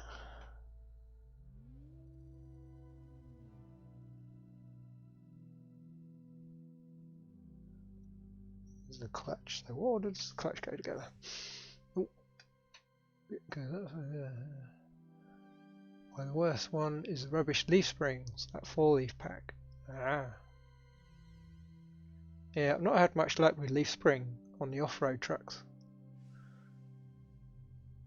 Since my winch controller is not waterproof, I avoid running in water, at least not deeper than half the wheels. Yeah, that's what I used to say, and then I kind of accidentally went underwater completely, so I kept doing it. Since, you know, you go in once, what's the harm of doing it again? Turns out the water gets everywhere, in the axles and everything.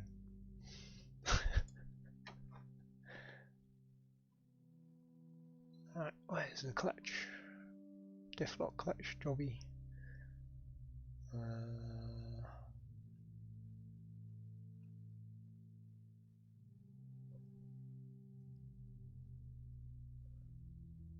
Differential assembly, that's useful. How do you assemble the assembly?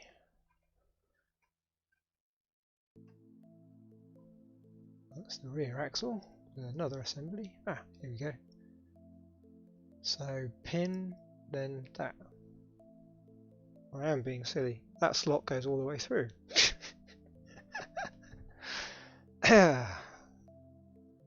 What time is it? It's only 6 o'clock. Feels like it's getting late. Ah dear. Alright. Make sure the clutch is all nice and greased up so we don't wreck it the first time we try and use it. And that should just kind of drop in. Yeah, that works. Silly sod. Right, bring that back up. PPM, pulse position modulation.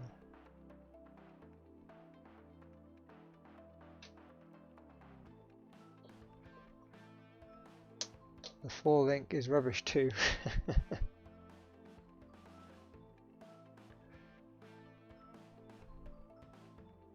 That looks like one of them. Yeah. Yeah, I think RC 4-wheel drive have really gone downhill since the stuff they used to make a number of years ago.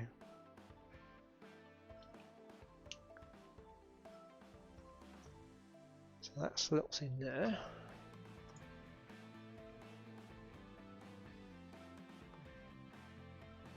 There's the diff lock. So that should just neatly sit back in there. Yep.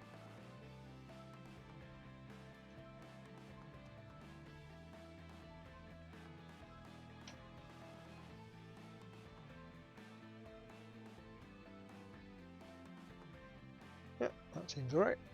See if I can get that on the camera. So it's only partially held in and out of focus.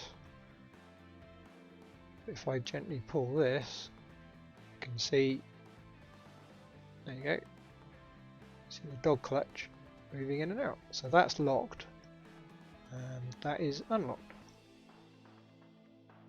Very cool. So you just got to lather everything up in grease, put the front cover back on, and then we can put the knuckles back on. You should have a working axle.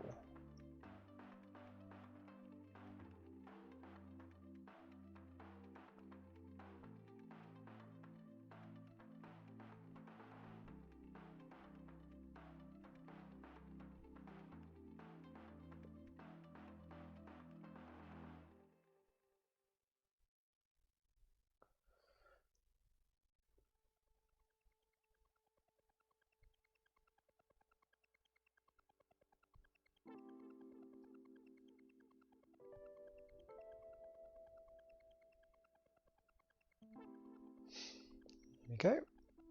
Stick this, drop that bit, stick this bit back on.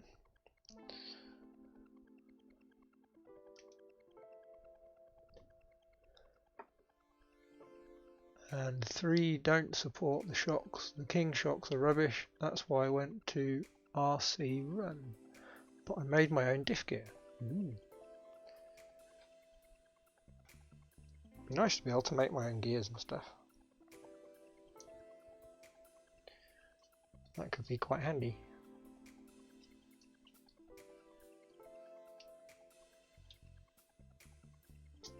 Unfortunately, all I have access to these days is the 3D printer, and 3D printed gears, you don't last very long.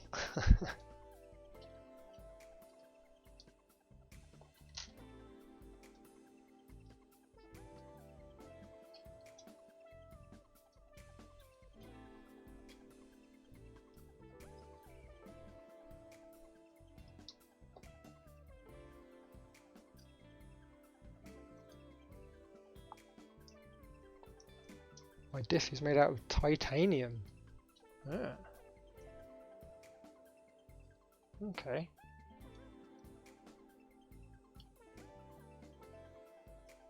I suppose you don't have to try and harden that.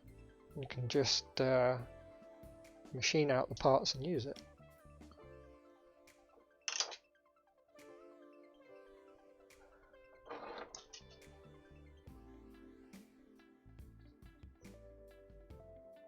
Oh, that's smooth. Very nice. It's a lot freer as well. So that's gone well. Right, now to try and remember where all the bits go. That's got to be this end, because it's the short one.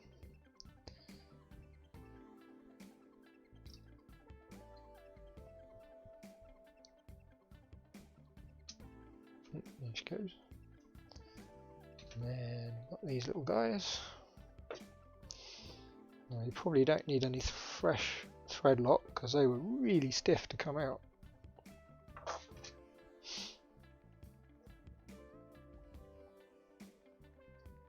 Yeah, they won't go anywhere once they're nipped up.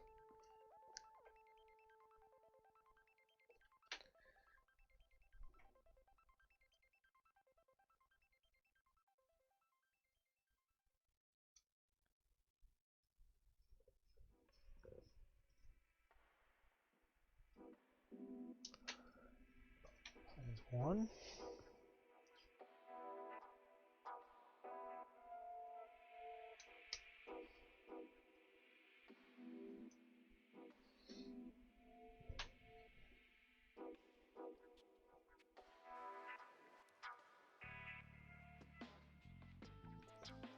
Because RC4 drive then using like soft face steel metal, that's why it's easier to strip teeth.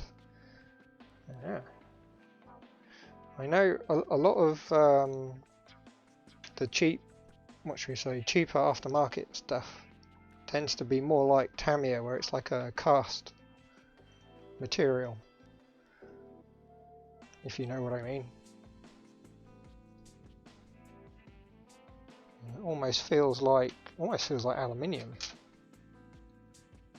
I'm sure it's not, but really soft.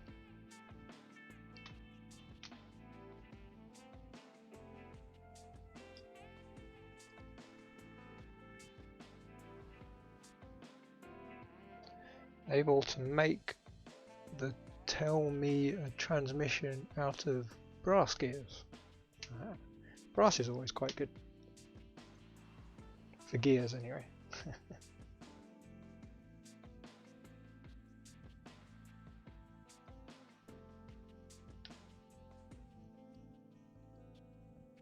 Fairly well wearing, I suppose is a good term. Tamiya autocorrects. Oh, tell me a Tamiya. That's a good one. I like that.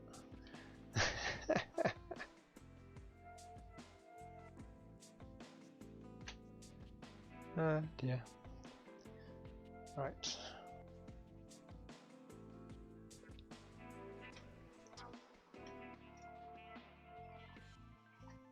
So where's the steering linkage in the manual?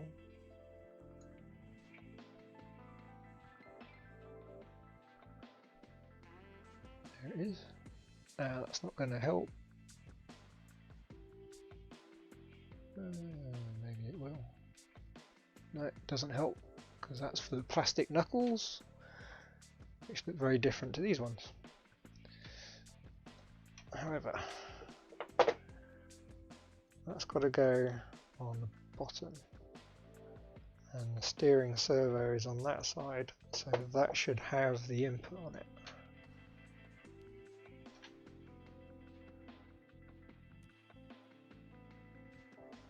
Really like recycled metal and RC four-wheel drive.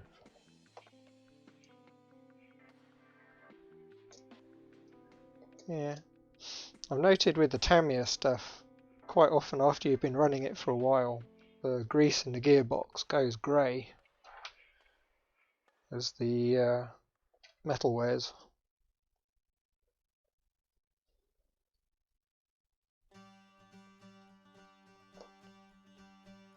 It's probably the only real problem I have with Tamiya stuff are those metal gears.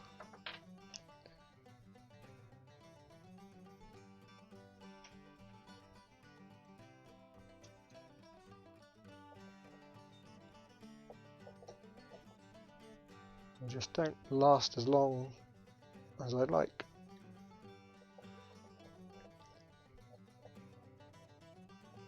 Gears, that bought XVD CV.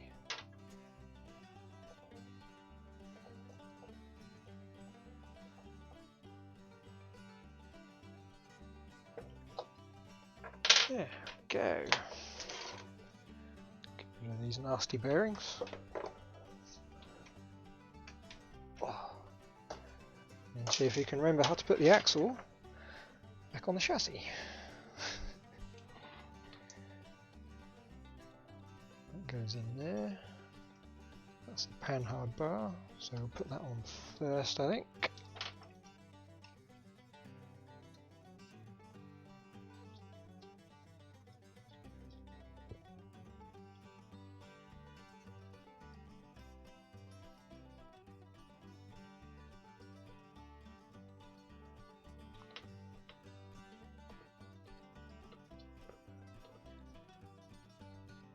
Are they made out of die-cast Tamiya gear?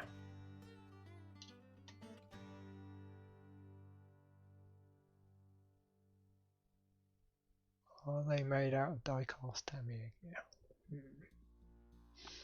That sounds like a question, but I've got a feeling it might not be. I shall wait for clarification there, so I don't make myself look too daft with the wrong answer.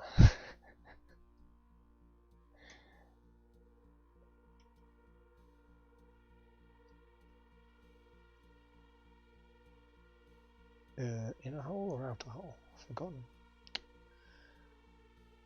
That doesn't feel right. Let's try that hole. Can always move it later.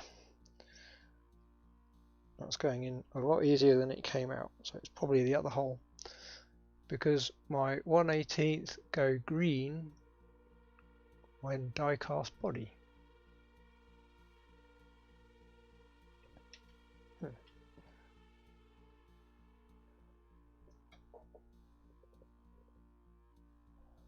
How am I going to get these apart?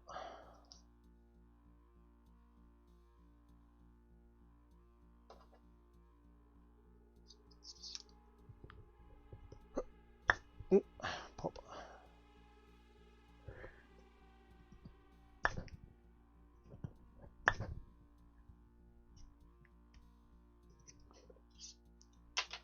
That should do.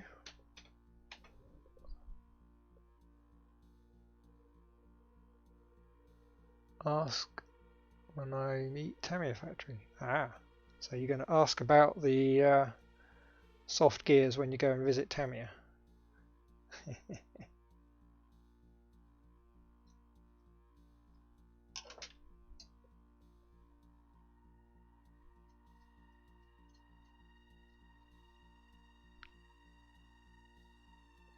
Going, yeah.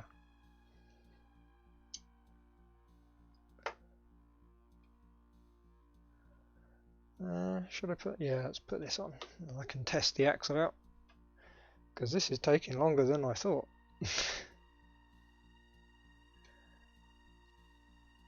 So we might get the axles done, and the rear one inspected at the very least. I'll have to go and get some dinner. It's truth. Good job of not getting paid by the hour. or having to pay by the hour.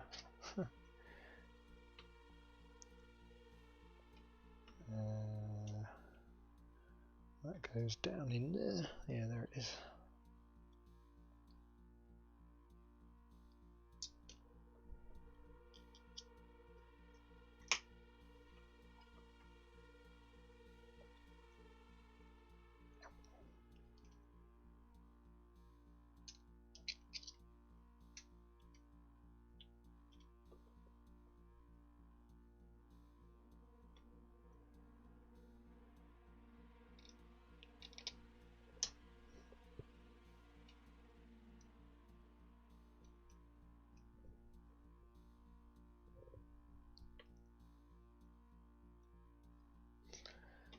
Link.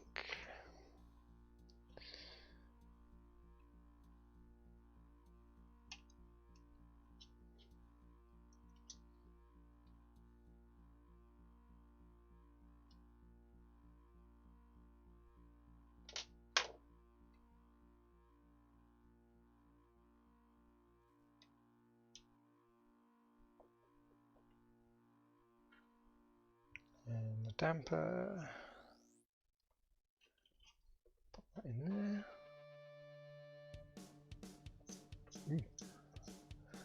I like it when when Tamiya released the CC01 Isuzu Mu, makes a Holden radio ute with tray on the back. Ah. Yeah, I wish they'd move some of the CC01 bodies over to the CC02 chassis, so there was a bit more choice there.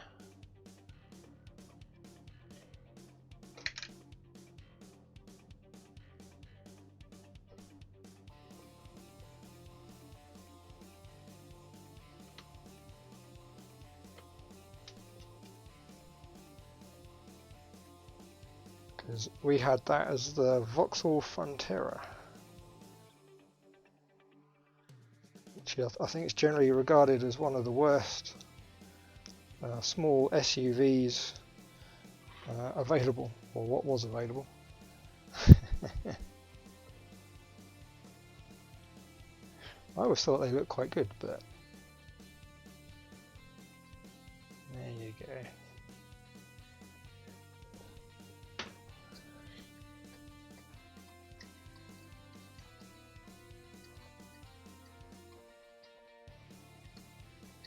Yeah, dampers are half full of air. They seem alright otherwise.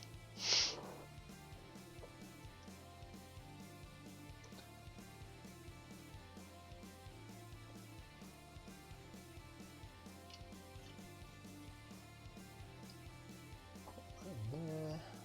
Top screw. Just enough to stop it coming out initially.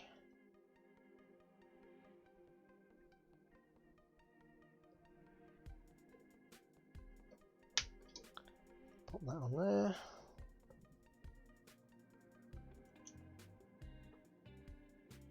Pop the screw, right.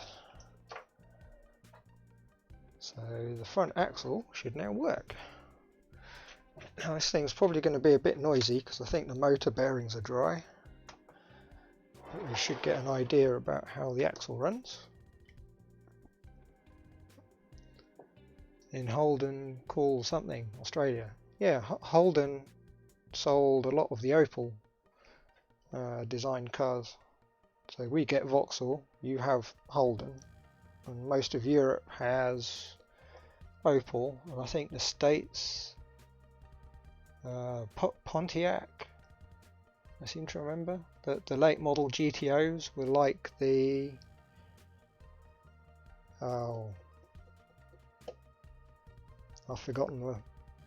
I've forgotten which one it was, but one of the big Holdens. The Holden HSV make V8 one. Ah, now that could be more interesting.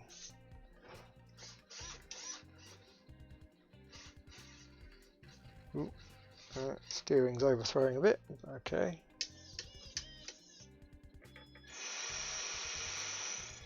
And motor's still screeching a bit. However, if I hold that, yeah, that's the diff. Lock it. Yeah, no worries.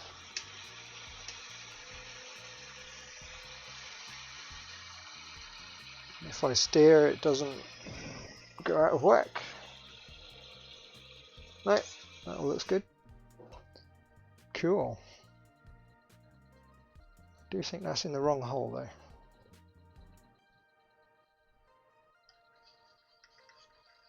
Because that's pulling on the chassis going that way.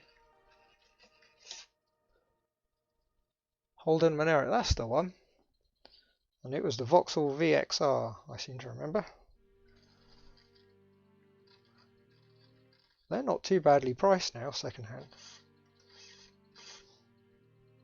Can't afford the petrol though.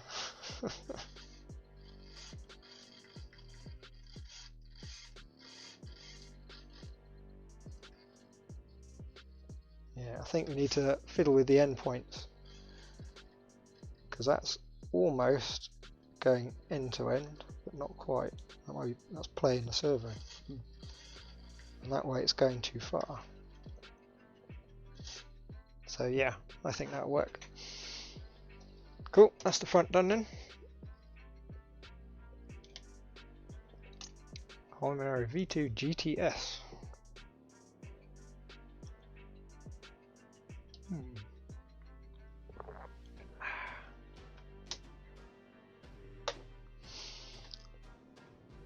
Yeah, always remember first time I saw one of those on good old Top Gear, and it was Richard Hammond, I think, yeah, saying that when you drive this car around corners you have to look out the side window because it was always going sideways.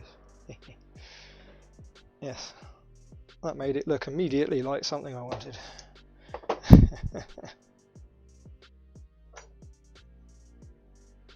Right, what time we got? 20 past 6. Let's see if we can quickly look in the back axle and the portals and see what they look like. Give them some grease.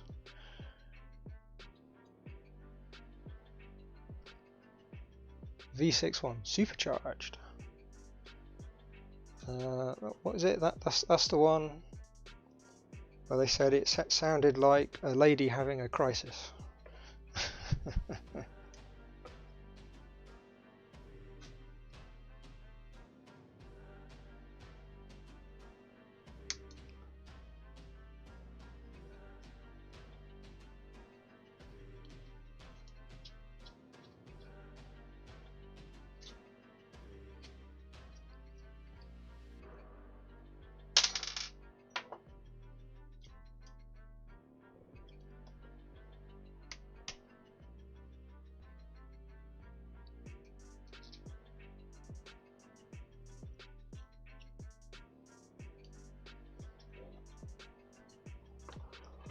Oh, yeah, that's what I thought.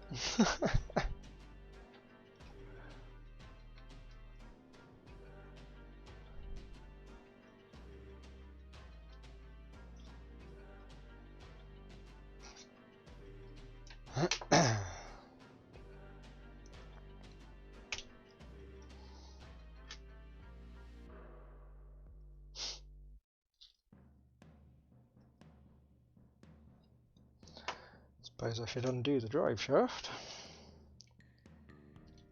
Set that grub screw. Oh no, the grub screw's alright. I thought it was full of mud.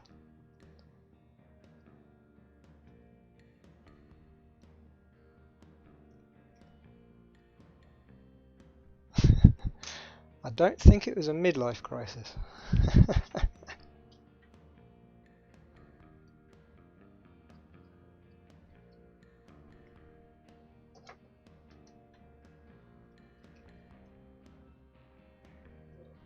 Oh dear. Silly jokes.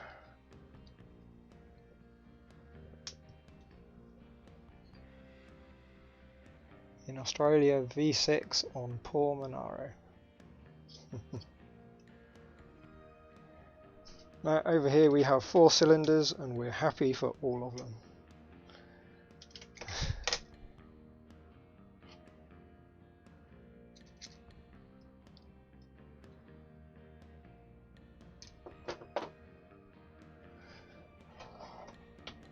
Okay.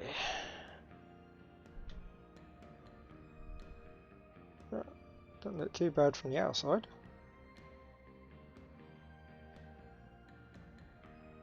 So how do we get into the portal?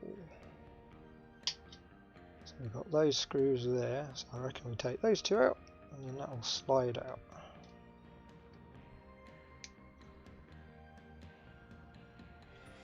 Can't afford a V8. Can't afford anything bigger than a 1.2.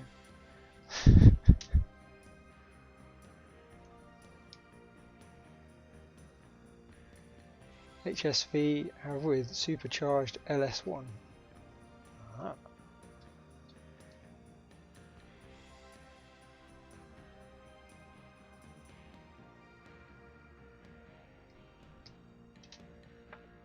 Does that work?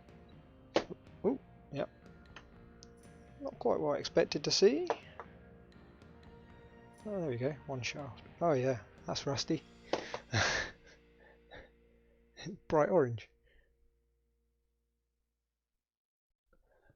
Okay.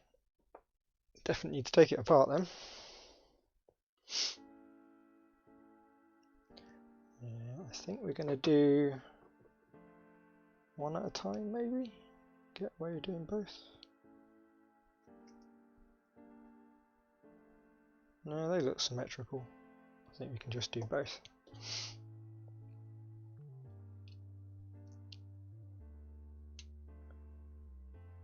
HSV means Holden Special Vehicle. Ah, sounds familiar.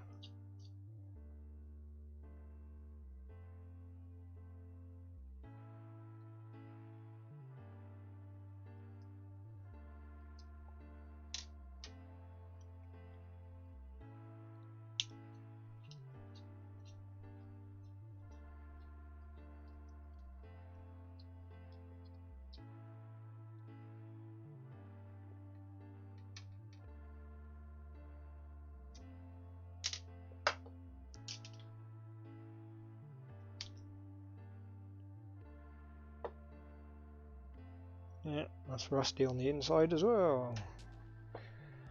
Great.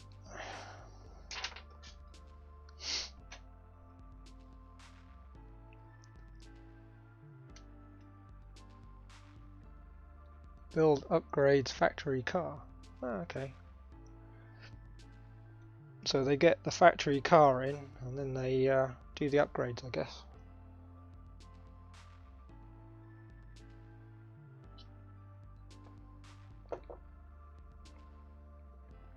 So probably what we would tend to call a works modified vehicle.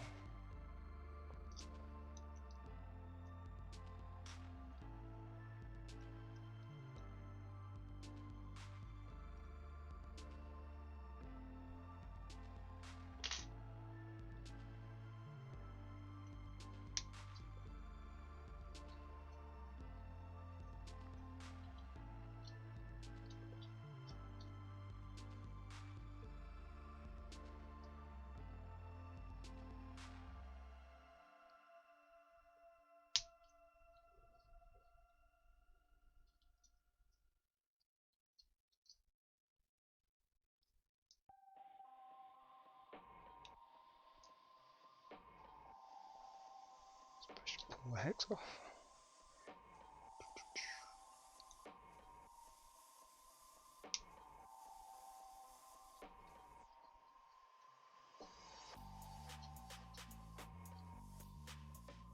Street Legend Race. Street legal race cars?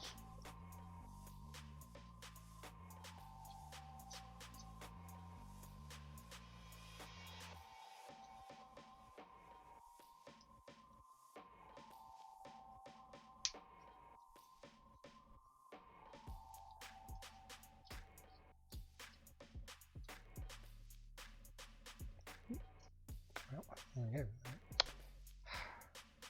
Next one.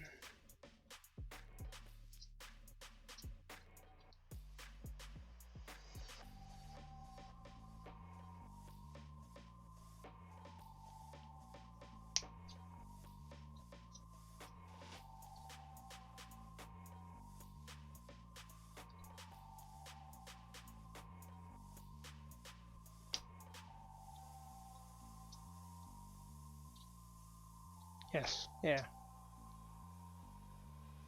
So like Abingdon Works or good old John Cooper Works for the Mini before it was soaked up with BMW. Ooh, that's a funny colour. Oh, could be worse. How does this work? Seems to want to go that way. Oh yeah. That bearing is a bit rough, so we shall replace that.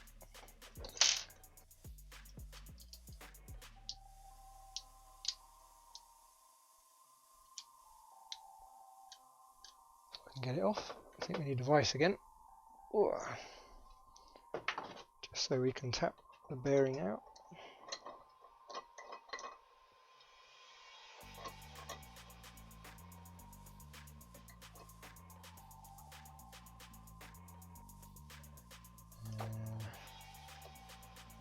Should do.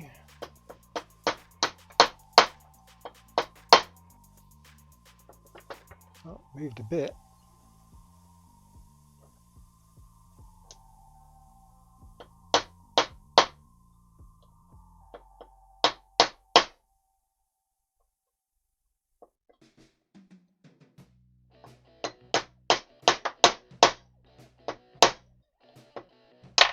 Oh, there it goes.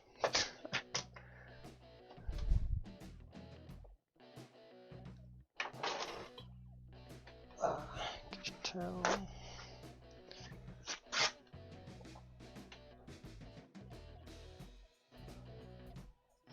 Like GTR went Nismo, make a V-spec. Ah.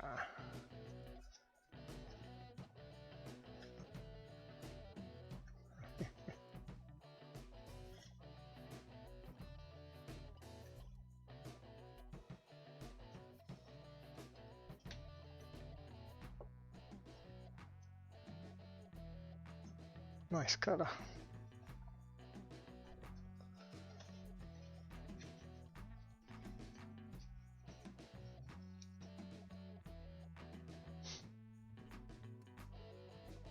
Well, that bearing's completely solid. There you go. So we can get it out.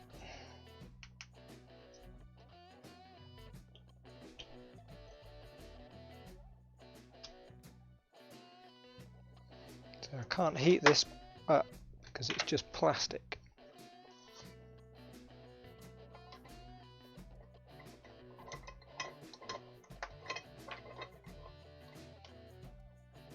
Pinch it in there a bit.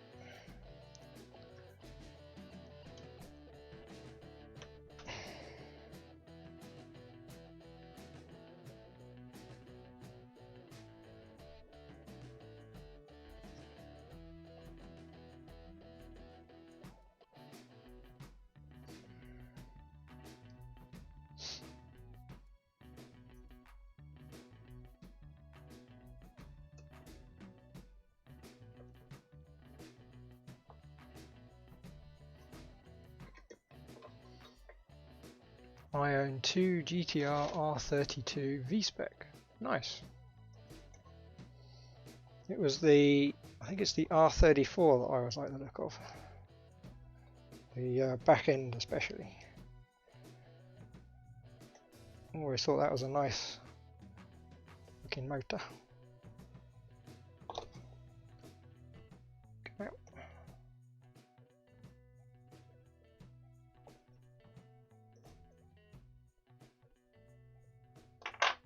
Try something a bit more grabby.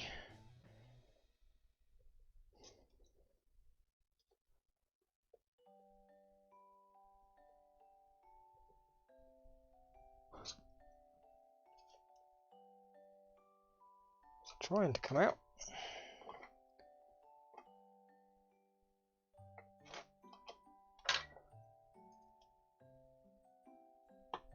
Ooh, nearly. There we go. One rusty bearing.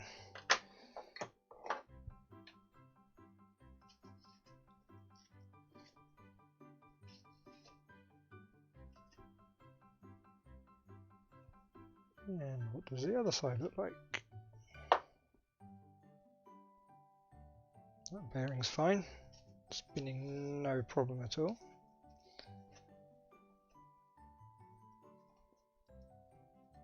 And the little bearing's probably okay too, because that doesn't see the outside world. Yep. Let's give the gear a quick mop up.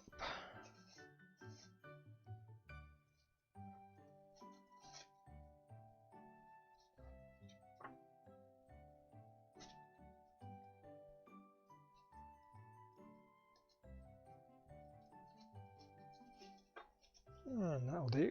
Right. So I want that in there. Some grease. Oh, and a couple of bearings. Let's see, that's one of those. And one of those. Yep. So that wants to go on there. And then that goes on there. And gets inserted in the back of that. Yep.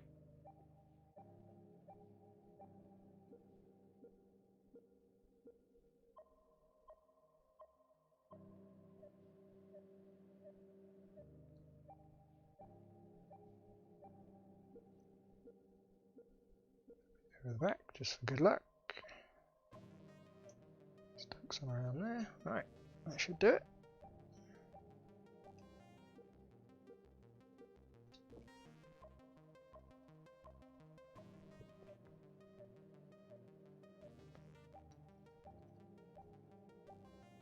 My favourite Nissan P11 Pulsar. Tamiya make 1/10 Lexan body. Oh yeah. They do quite a lot of the Nissan type vehicles, I seem to remember. Getting really sticky.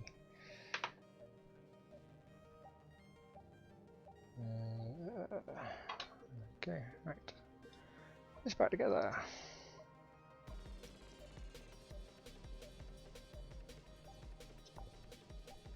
Yeah, being a Japanese company, it makes sense.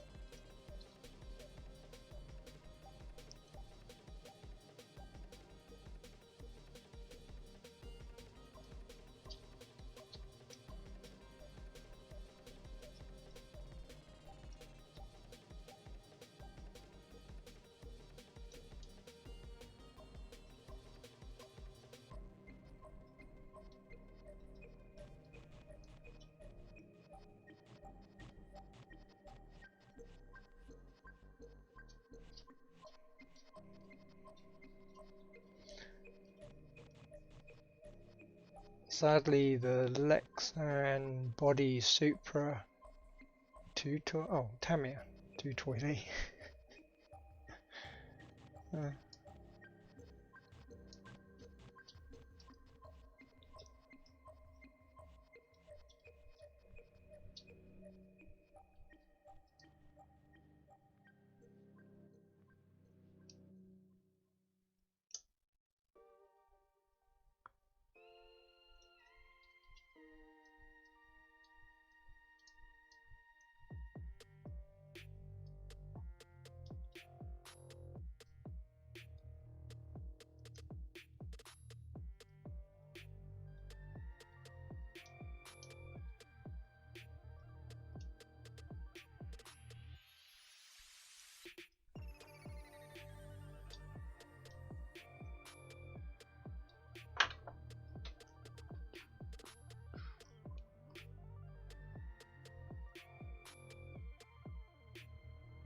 Okay.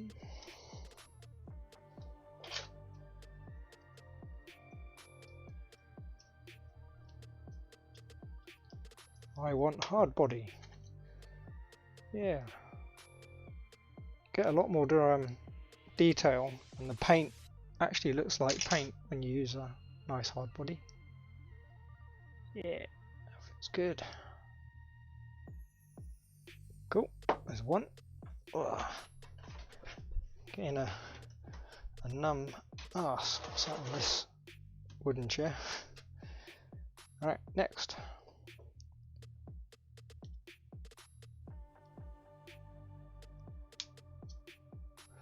I want to make a drift Hilux.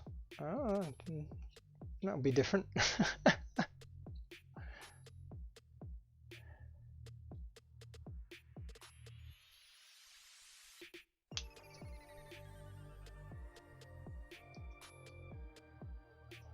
I don't know what a good chassis.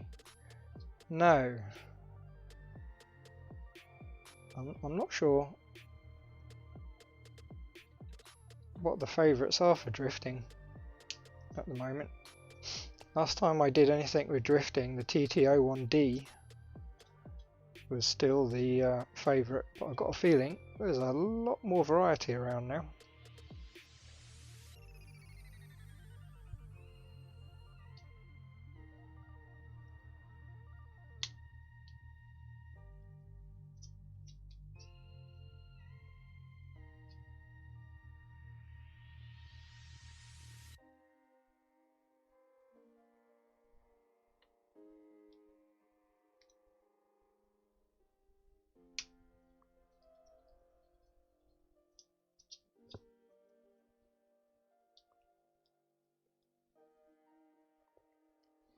I think about you, RC 4-wheel drive V8 and trans I want 1/14 front axle.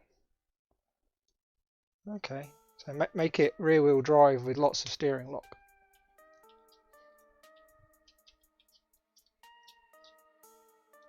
TF2 chassis. So going for a scale ladder frame type chassis as opposed to a touring car with the Hilux body on.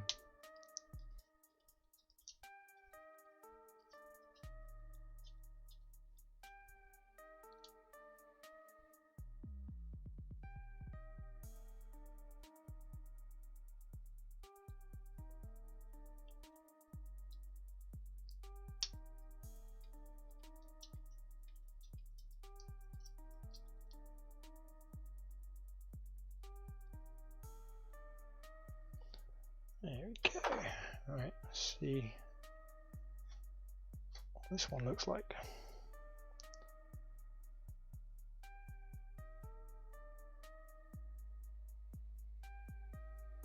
If I can get in.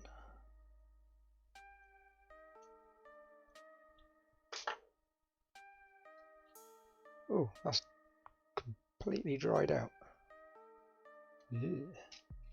Oh, that sounds nasty. That's not good at all. I'm not sure if the chassis will line up the front axle. Yeah. You'll probably have to do something custom, that's for sure.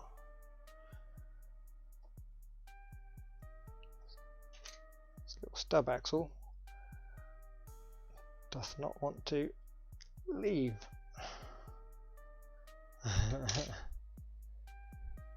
Probably means the bearing stuck on the back of it.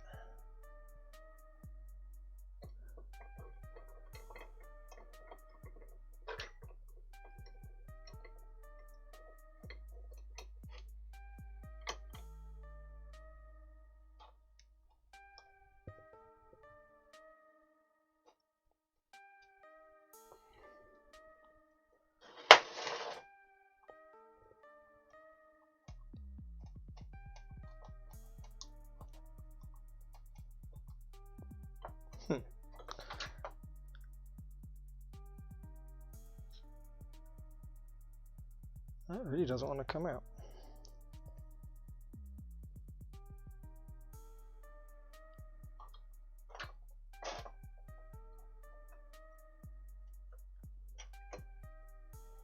Or use 1/12 King Kong front axle. Ah, so it's the width. Yeah.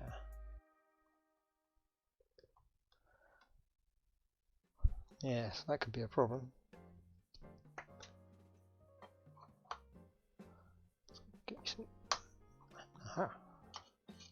Something moved.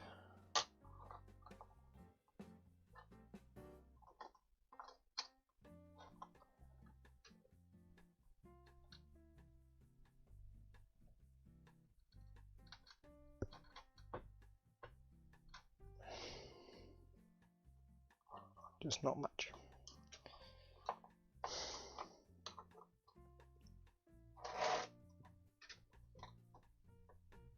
Oh, there it goes. Yep, that bearing is turning, but it's awfully stiff.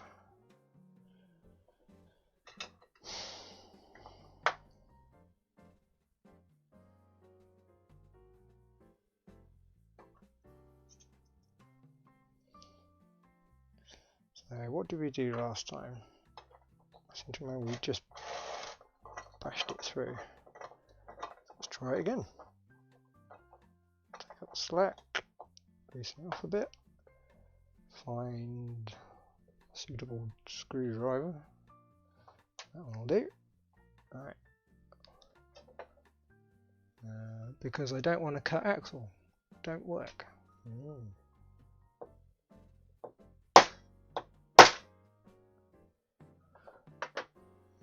Nope.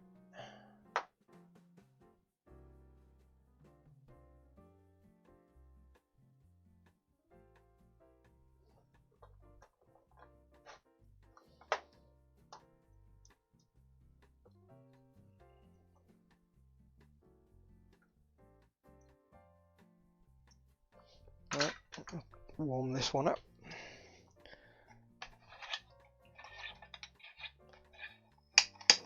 And see if that will shift it.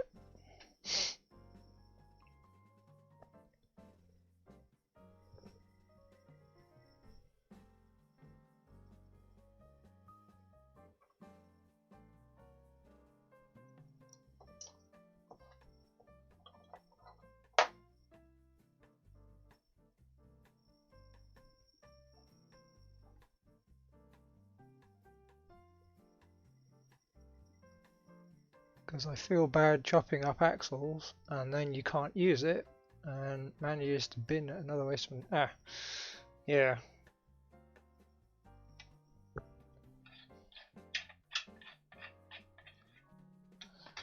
Sometimes it's still easier though. There's a lot of smoke coming off that.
I'm not really good at building 3 chassis with the belt system. Belt system?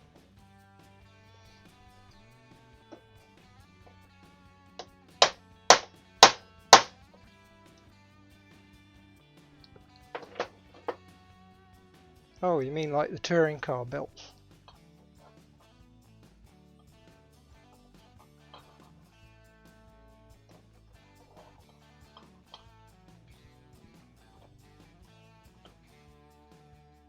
Oh, something's moving. I think I've cracked a race.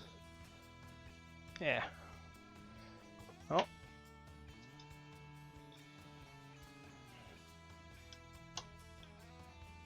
Cracked something.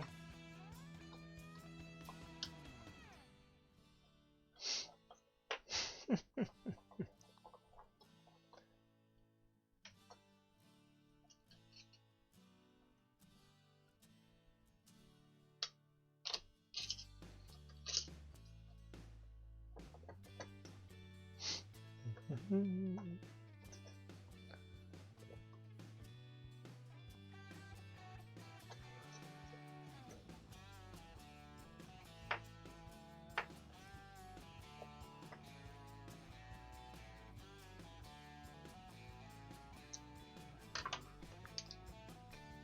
yeah. Well, looks like I'm destroying this one too. Squint heavily. No, that didn't break.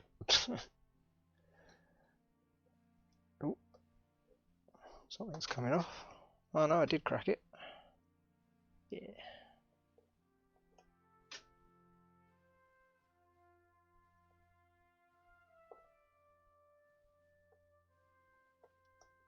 Oh yeah, that's disintegrating.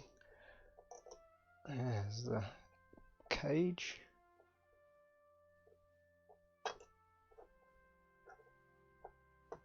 Pretty horrible.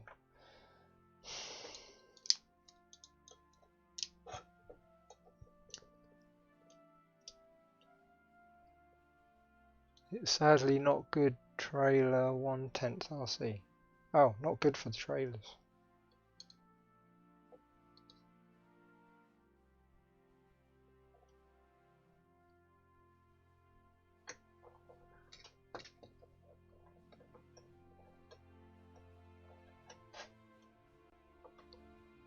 Caravan one. Ah. It's true.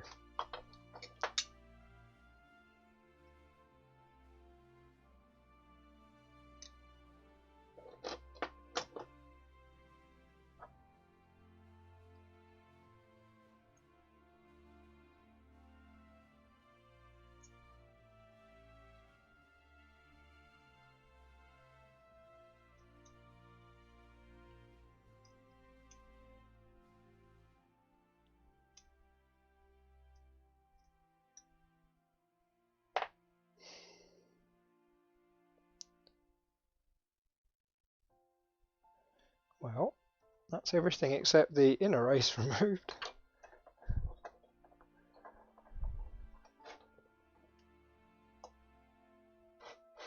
There's no made a good caravan trailer from a big company. Oh, it's true. You've got like the 1/12 mini stocks trailers, but they're pretty basic.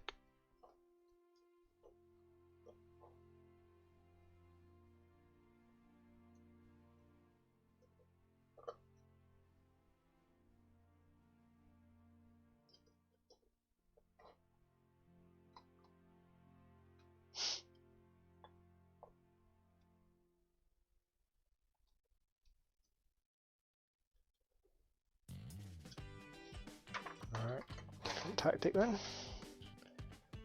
Make sure the pin's not lined up.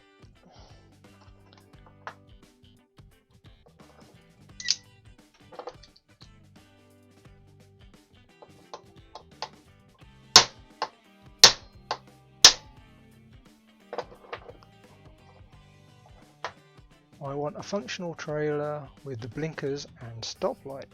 Huh? Well, it's entirely possible.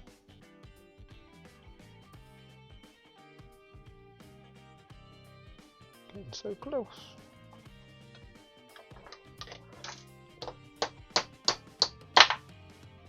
Oh, that's the gear free. That's just the inner race at the other end. It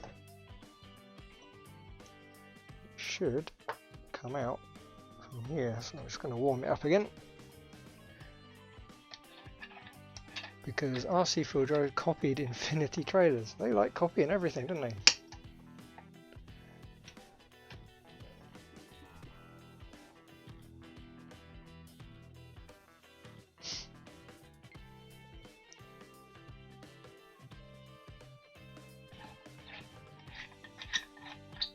Smoke coming off it. Alright, let's see. The old screwdriver on there.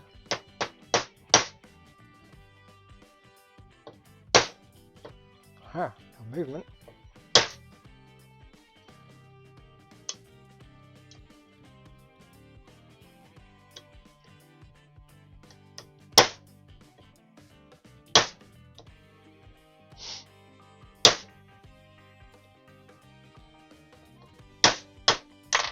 Hey.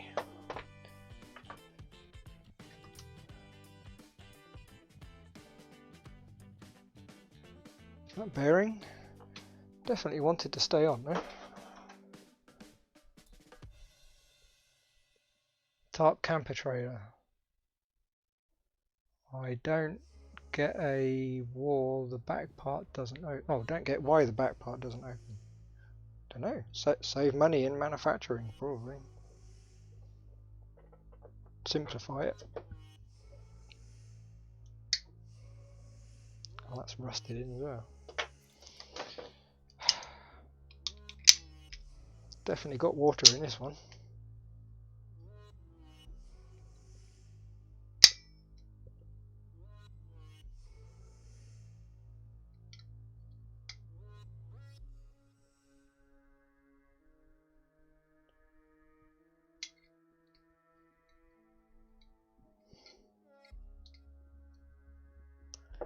There we go.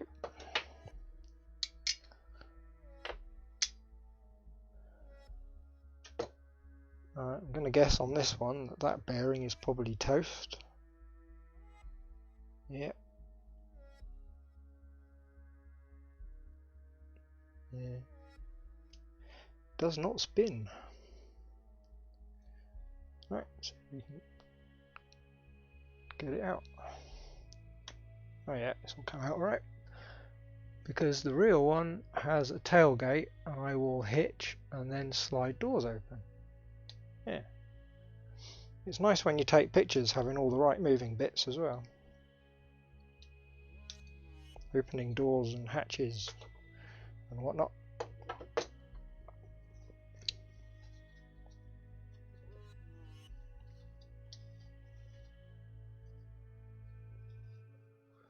Spare tyre, yeah.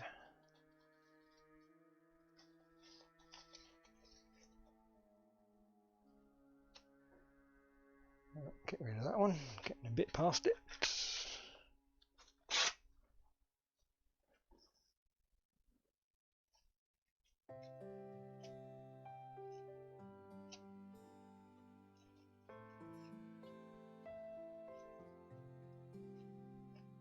Yeah, as before, the gear itself looks pretty good.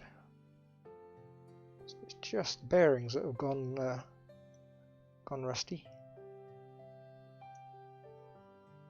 Make sure I get all the balls from the ball race out, because that would not make a mess. And yeah, that goes that way. Oh, yep.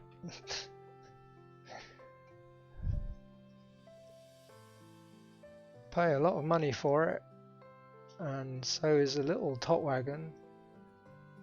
Like I should functional trailer tailgate. Yeah, for the amount of money you would expect it all to work, which is why I haven't bought any RC four-wheel drive stuff for ages, because it always seems ever so expensive for what it is.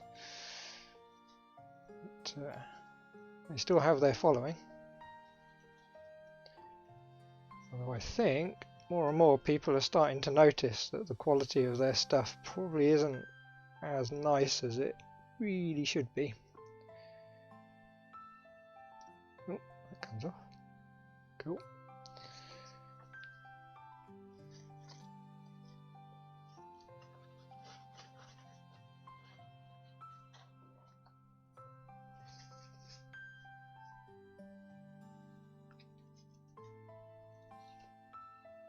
Right, that should do. Now to rebuild. So we've got one of them.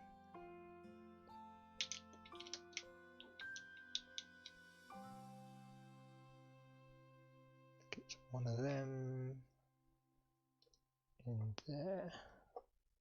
Is that right? Double check. Yep. And then chunky one goes in there. And there's a diddy one.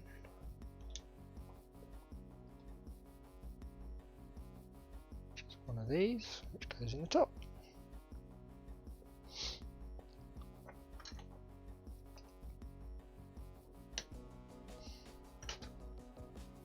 Nice.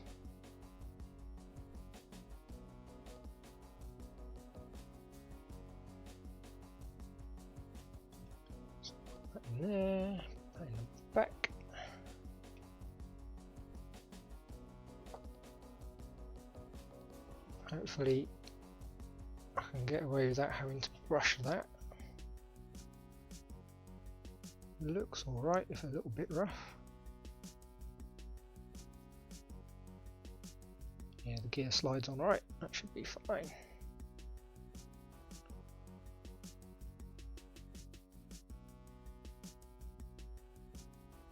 Sweet.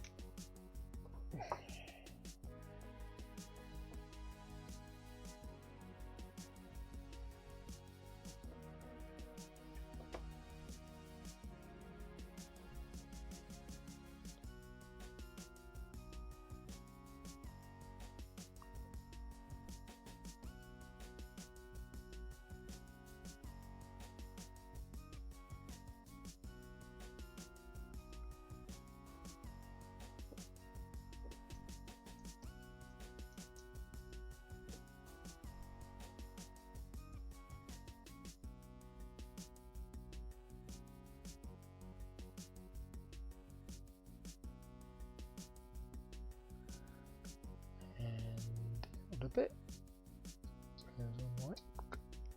So there we go. Even that Hilux should have a functional tailgate. That Buy China trailer slap tub on it. Make functional tailgate.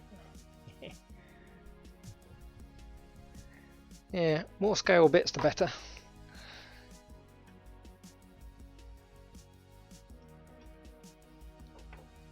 Especially when you've got all the hard body type bodies and stuff.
Well, that's why I bought the Forerunner.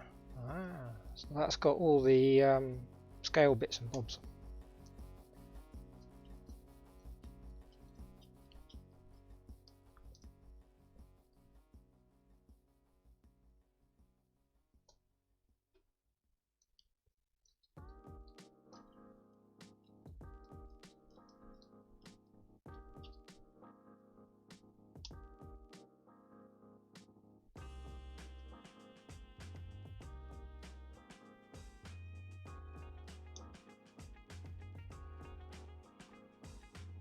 Body, yeah. Oh, I know the one you mean. Yes, of course.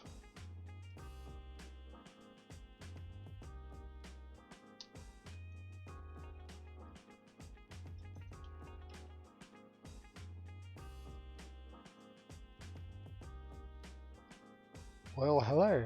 Well, hello there.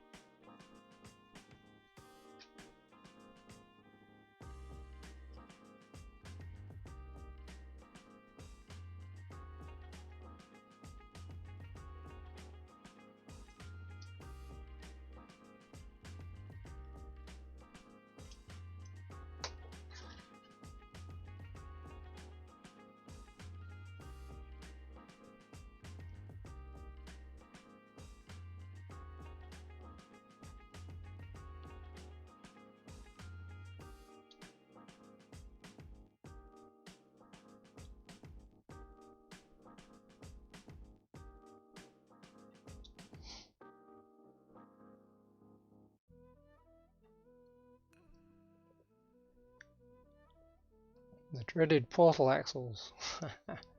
Well, this is the last portal, so to speak. Just got the rear axle to sort out, and I think I'm going to call it a night at that point, and then do the gearbox another time. Because I've been at this quite a while.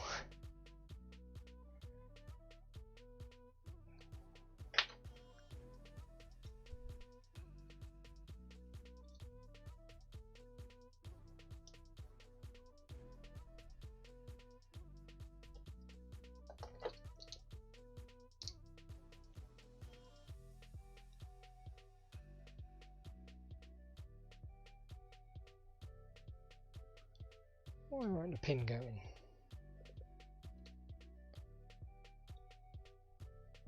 It does with a bit more brute force. You can't touch the rear axle, dude. Why not? What did I do not to deserve that?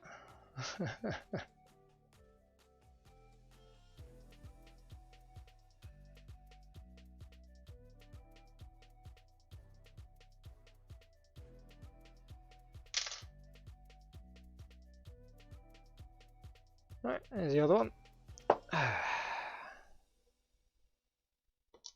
Get rid of the remains of the other bearings.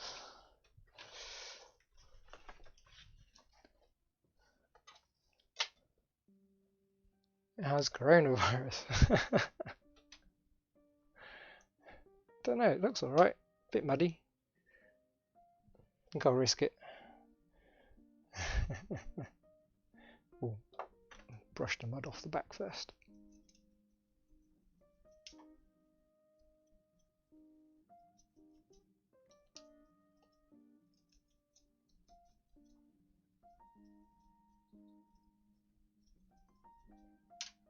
Okay.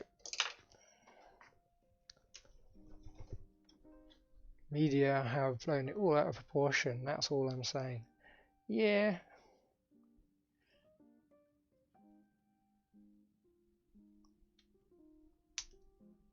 I mean, it certainly won't hurt to try and stop spreading it about, but, you know.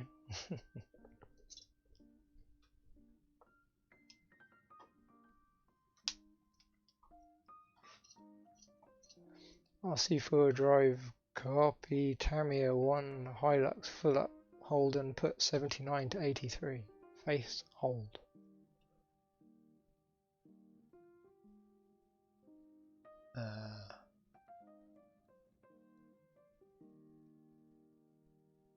Face up? No. I think I get the gist of what you mean now.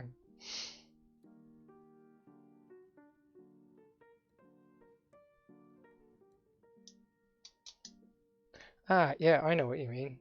The Tamiya Hilux is the older shape, and the RC four-wheel drive one, they put the square headlights on. In other news, I have finally got my Carton M210R working really well. Ah, great stuff.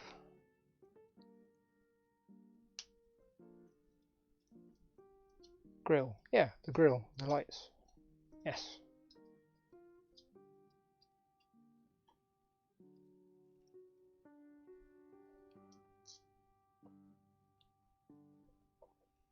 Why have I got 4 screws left? Oh yeah, they go on the ends. Getting dozy.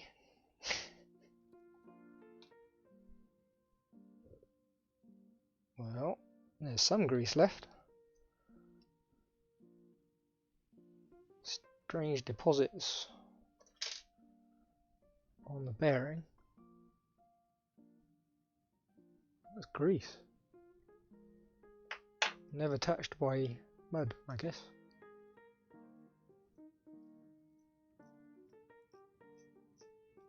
Going around alright. I can hear the pinion gear ticking, so there's not much grease on there. Right, let's pop it apart and see what it's all like.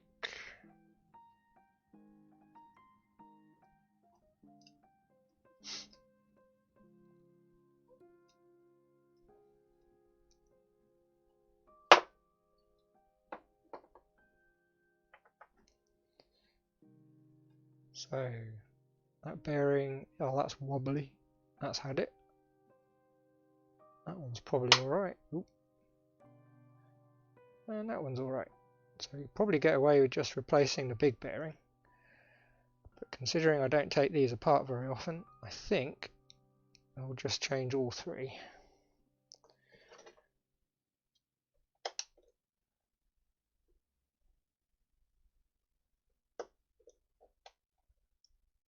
Give it a quick clean up as well. Except I can't get in under that one. Oh, there it goes.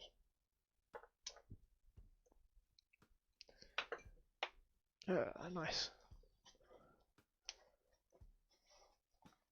Car 10 is a mini touring car. So, like a M chassis size, I guess. Maybe? Like the old HPI, something or other? I don't know. But like D90 and D110, I wish old Land Rover. Yeah. I think that the scale world has kind of had enough of the Land Rovers now.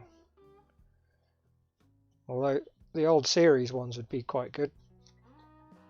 Series 2 or 3 or something. But I don't think they were ever all that popular outside of the UK and like South Africa and Australia, I guess, before the Land Cruiser. But the Americans, I don't think they really got the series Land Rovers. I make a Ute Defender with a tray. That sounds good. Yes, exactly that. I might get around to doing a video on it. Ah, okay.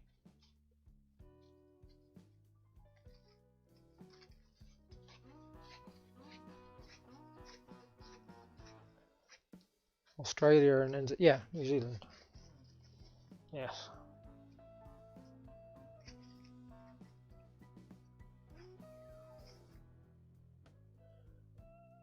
It kind of makes sense because you guys in Australia had to kind of suffer our influence for quite a while, so it makes sense you had the series Land Rovers.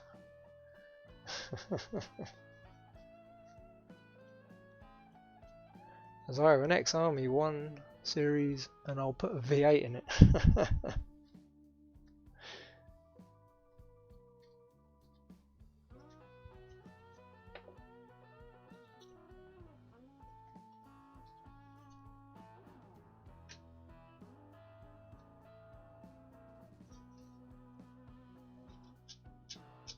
That looks alright.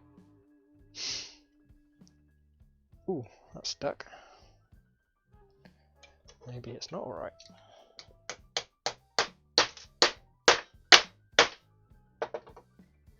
Yeah, back of it's a bit rusty. What do the bearings look like? Oh yeah, that's knackered. Let's see if I can get that on a close-up, so you can see what I'm seeing. There you go. So if you look at the inner race,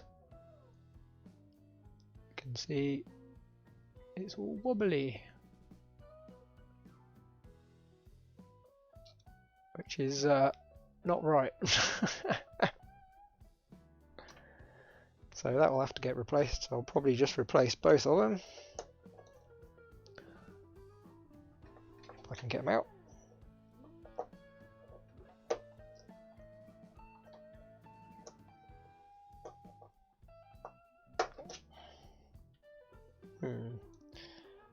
That's well and truly stuck in there. Let's put the shift fork out of the way before I break it.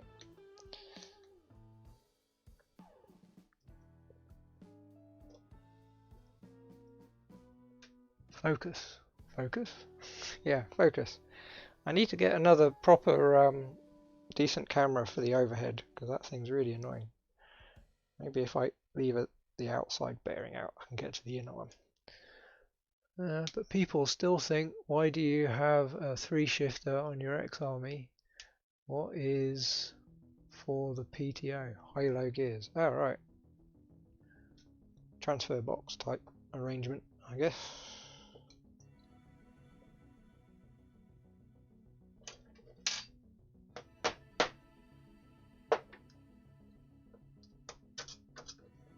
Well, there we go. No, I think every single bearing around this differential is a different size. Who came up with that? Oh, well, I suppose it works. High-low gears, Holden V8.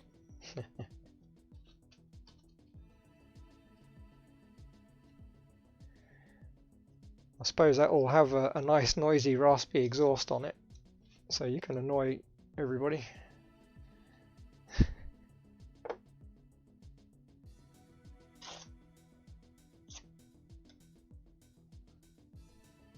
Only Traxxas. I don't know. I've heard that the Axial Capra has an amazing variety of bearings.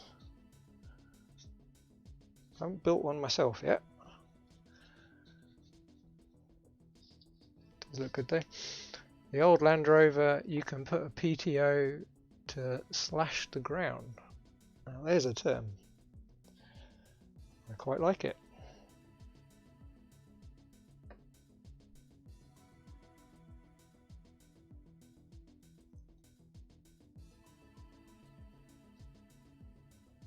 Yeah, that's cleaned up all right. Cool. Right, let's see if we can remember how this goes back together. What do we need? We need a smaller bearing. That's too small. One of these? Could be one of those.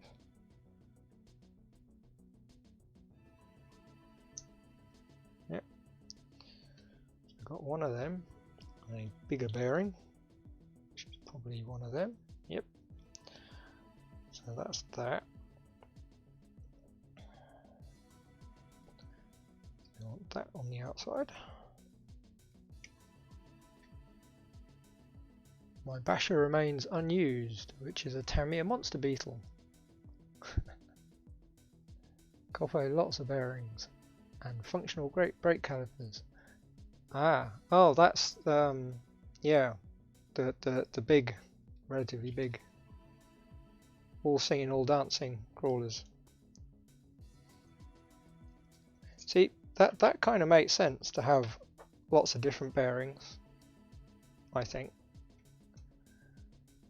But your traditional or fairly traditional 1/10 trucks, it's just not necessary.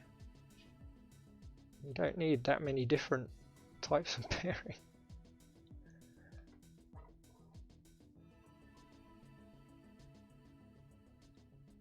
I could be wrong, of course, because I don't design them. Maybe there's a reason. Can't imagine what.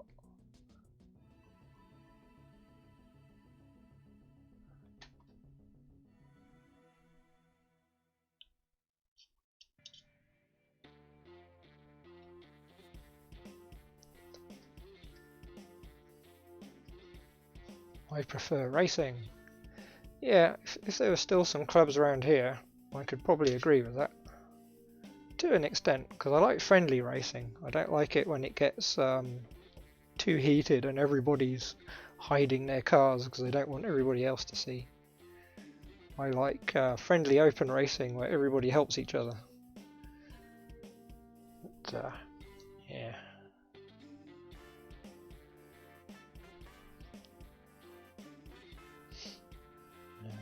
Grease the clutch.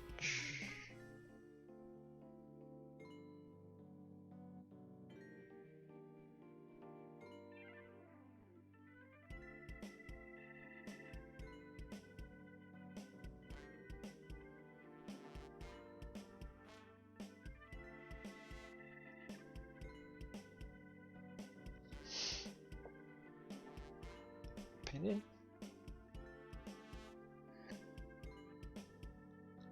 Clutch in.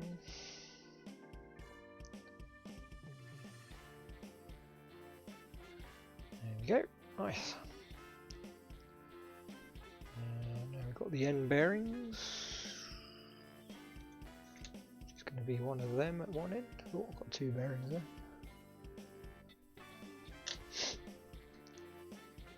Like the sea for a drive. Oh my god, I bought the upgraded bearings. Ah. Wish people help me when I play RC. Sadly, people bully me so bad. Oh, that's not good. I don't get why people have to do that. They see somebody having fun or whatever, and it's like they have to ruin it. Yeah. Hey ho.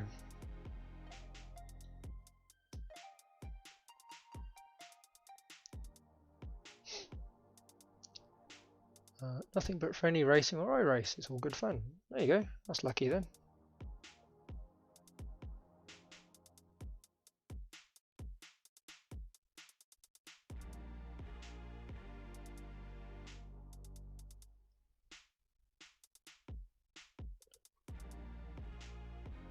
There you go. One diff pack.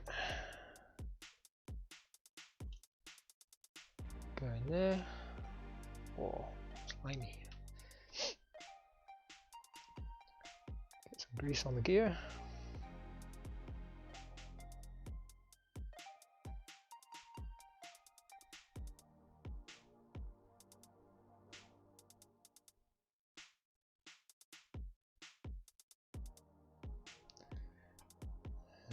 Put some grease in the slot for the other bit as well. I forget.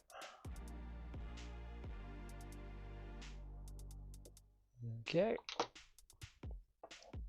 And clean up the fork. No one dares bully me. I am, should we say, a big fella.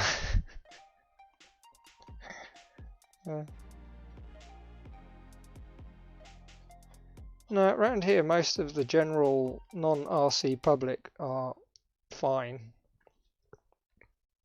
So it's not too much of a problem. Every now and again you find somebody who thinks it's funny to try and damage the toy cars or whatever. But hey ho, what can you do?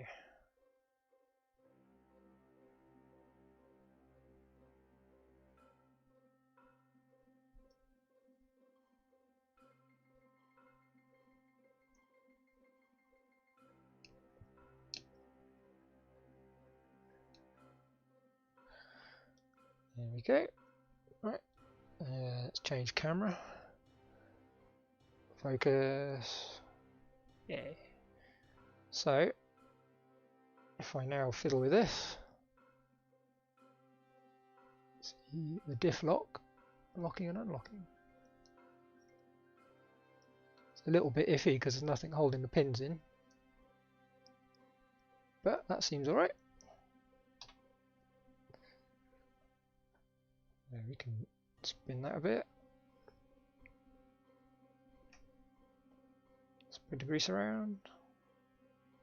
It's all looking good. So put the cover on.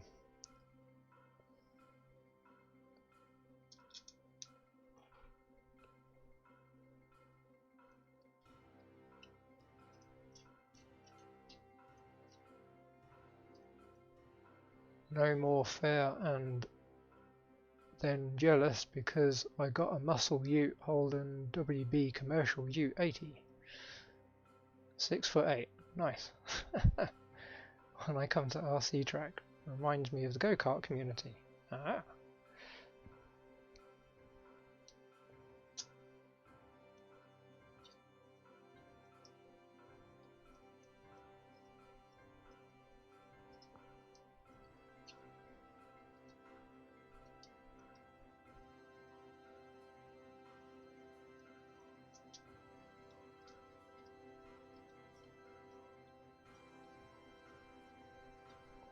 Tell you what, I think it's going to take an entire tub of Swarthega to wash this stuff off my hands. I've got about 3 different kinds of grease and mud and rust.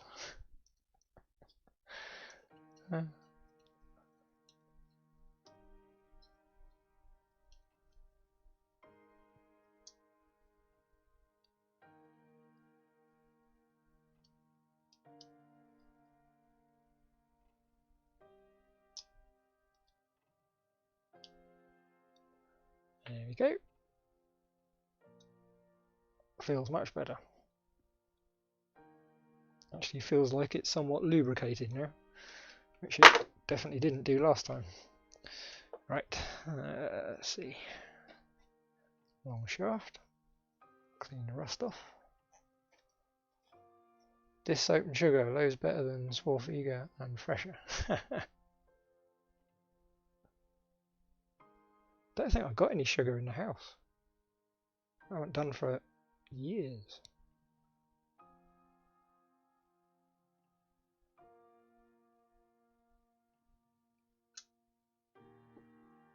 Cool, that fits.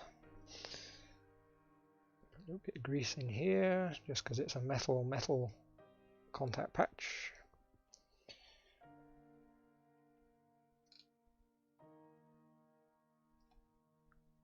And screws in. Leaves hands soft too.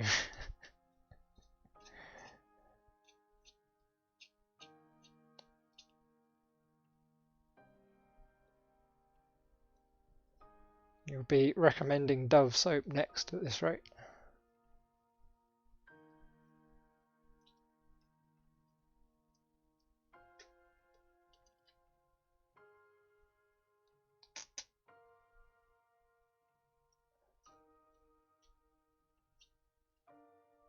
Because I taught like Italian, broke English in Call Me Wog. Ah.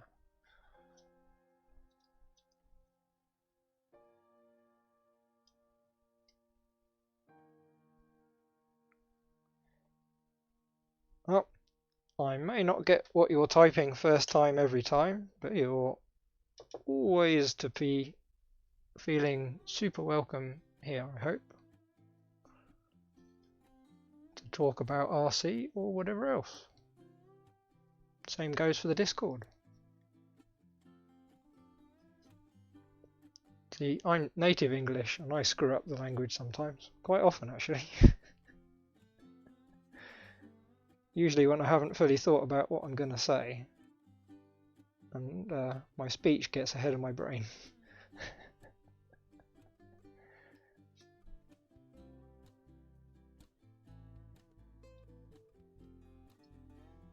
Yeah, a bit of grease on this one.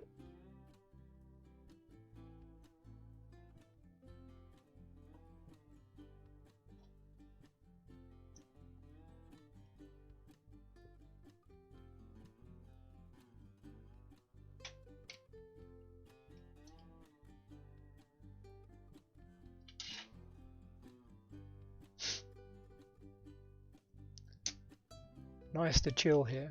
Yeah, I hope so. Sand soup, use mechanic. You're awesome, bro. This is when I say, no, you're awesome.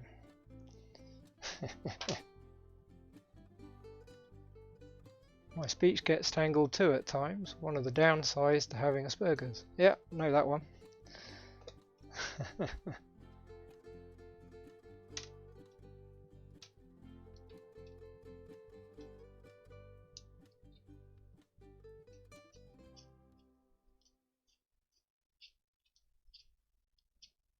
Yeah.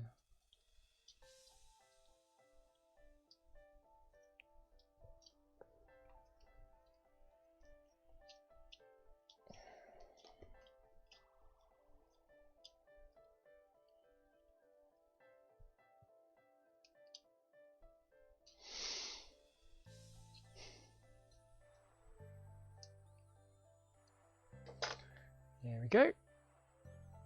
Where's my Allen key? There we go. Ooh, that's nice and free. Yeah. Cool. That's that axle done. So refit the axle and then give it a quick test. It's only another half an hour or so. Dear. I always grossly underestimate how long these things are going to take. I think it'll take an hour or two to put some grease in and swap some bearings. And here we are, like, what time is it? 7:30. So like 3.5 hours or something, right? And we've only just done the axles. Never mind.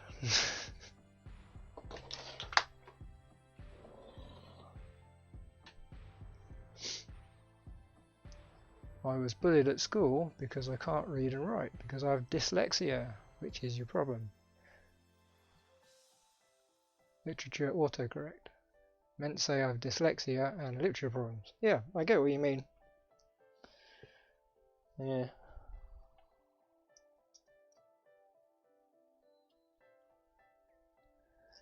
No, I think everybody's got some sort of glitch in the system somewhere. It's just that with some people it's a lot more visible, I guess.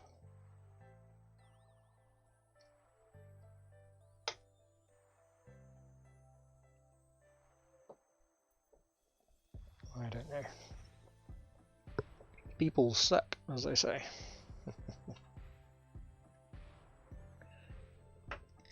Especially when you're a kid.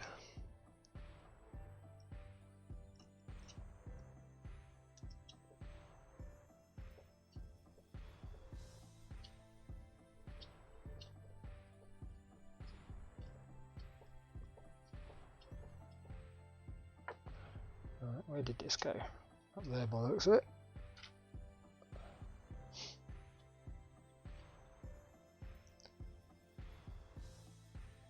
There. Screw pin in there.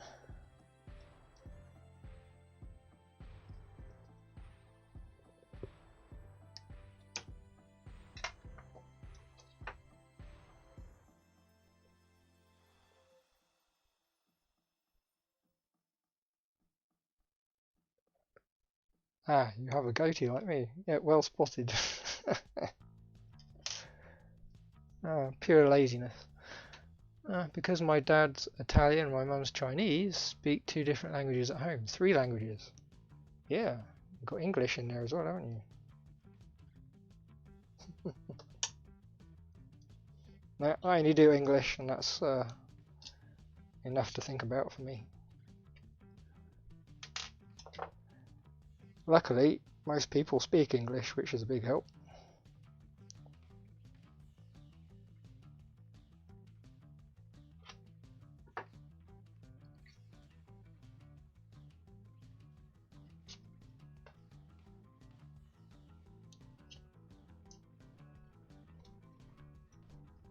I need to get a haircut actually before the end of the month, as I'm starting to look a little bit homeless.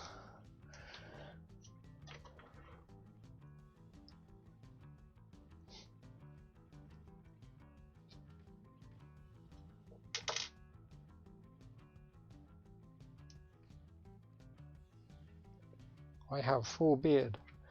I probably would, but I end up looking extremely homeless because it comes out in patches.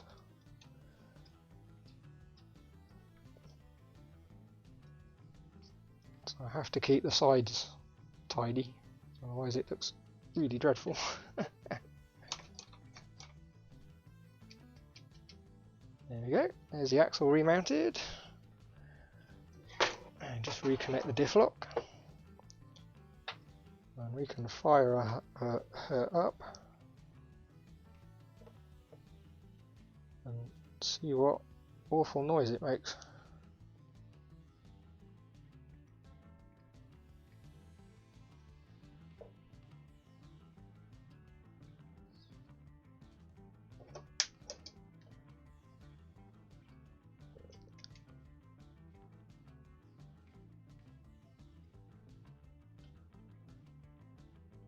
My hair is short, grade 1.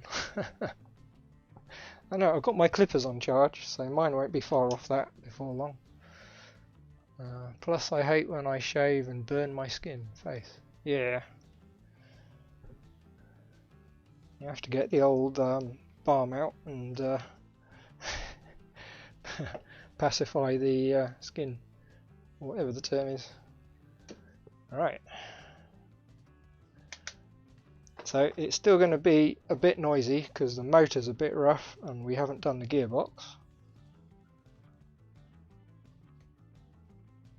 But Radio works. It shouldn't be too bad.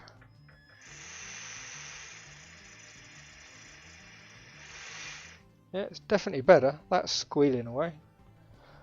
Wonder if I can get a spot of oil on the rear bushing and that will shut it up for a minute.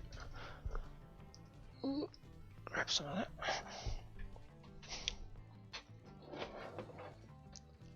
Is that going to reach? No. How can I get that to the bearing?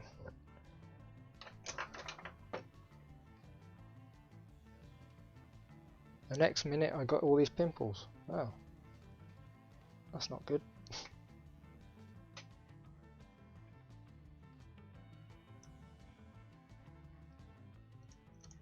Oh, got something on that. Also got it all over the table, but never mind. Good as new. Alright. That can help. Well, especially it's probably the front bearing then.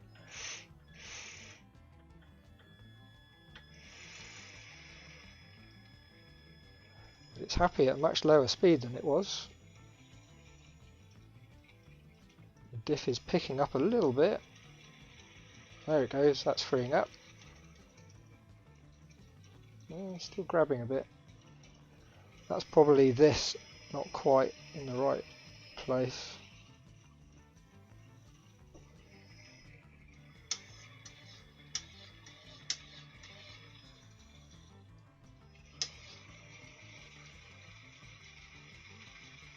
Yeah, that's better.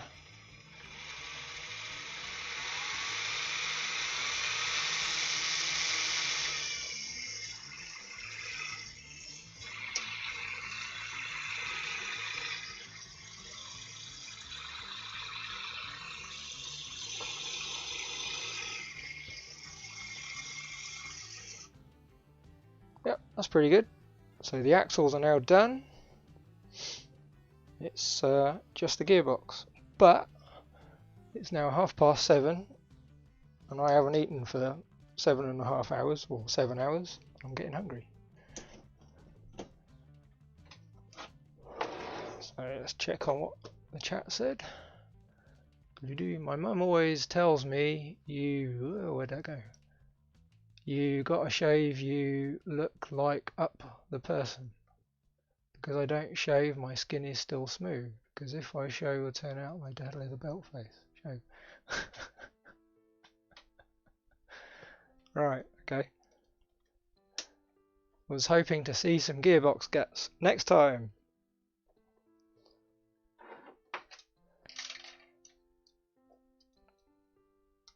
I will. What day are we in? It's Sunday today, isn't it? Is it Sunday? It feels like a Sunday. It is a Sunday. There we go. Probably tomorrow evening. If that fits with your schedule, so you can watch.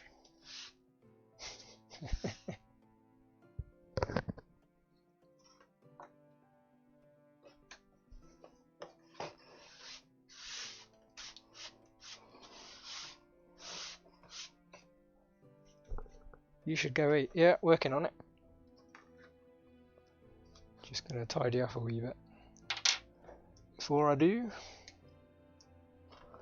Otherwise I'll leave it and then I'll come back to it tomorrow and it will be a mess.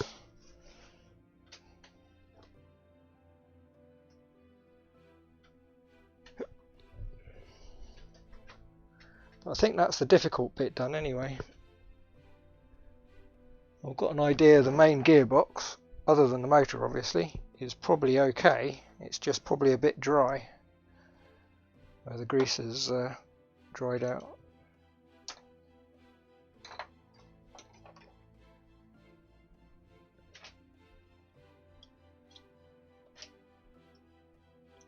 Did I walk into the light? I think I did. There we go.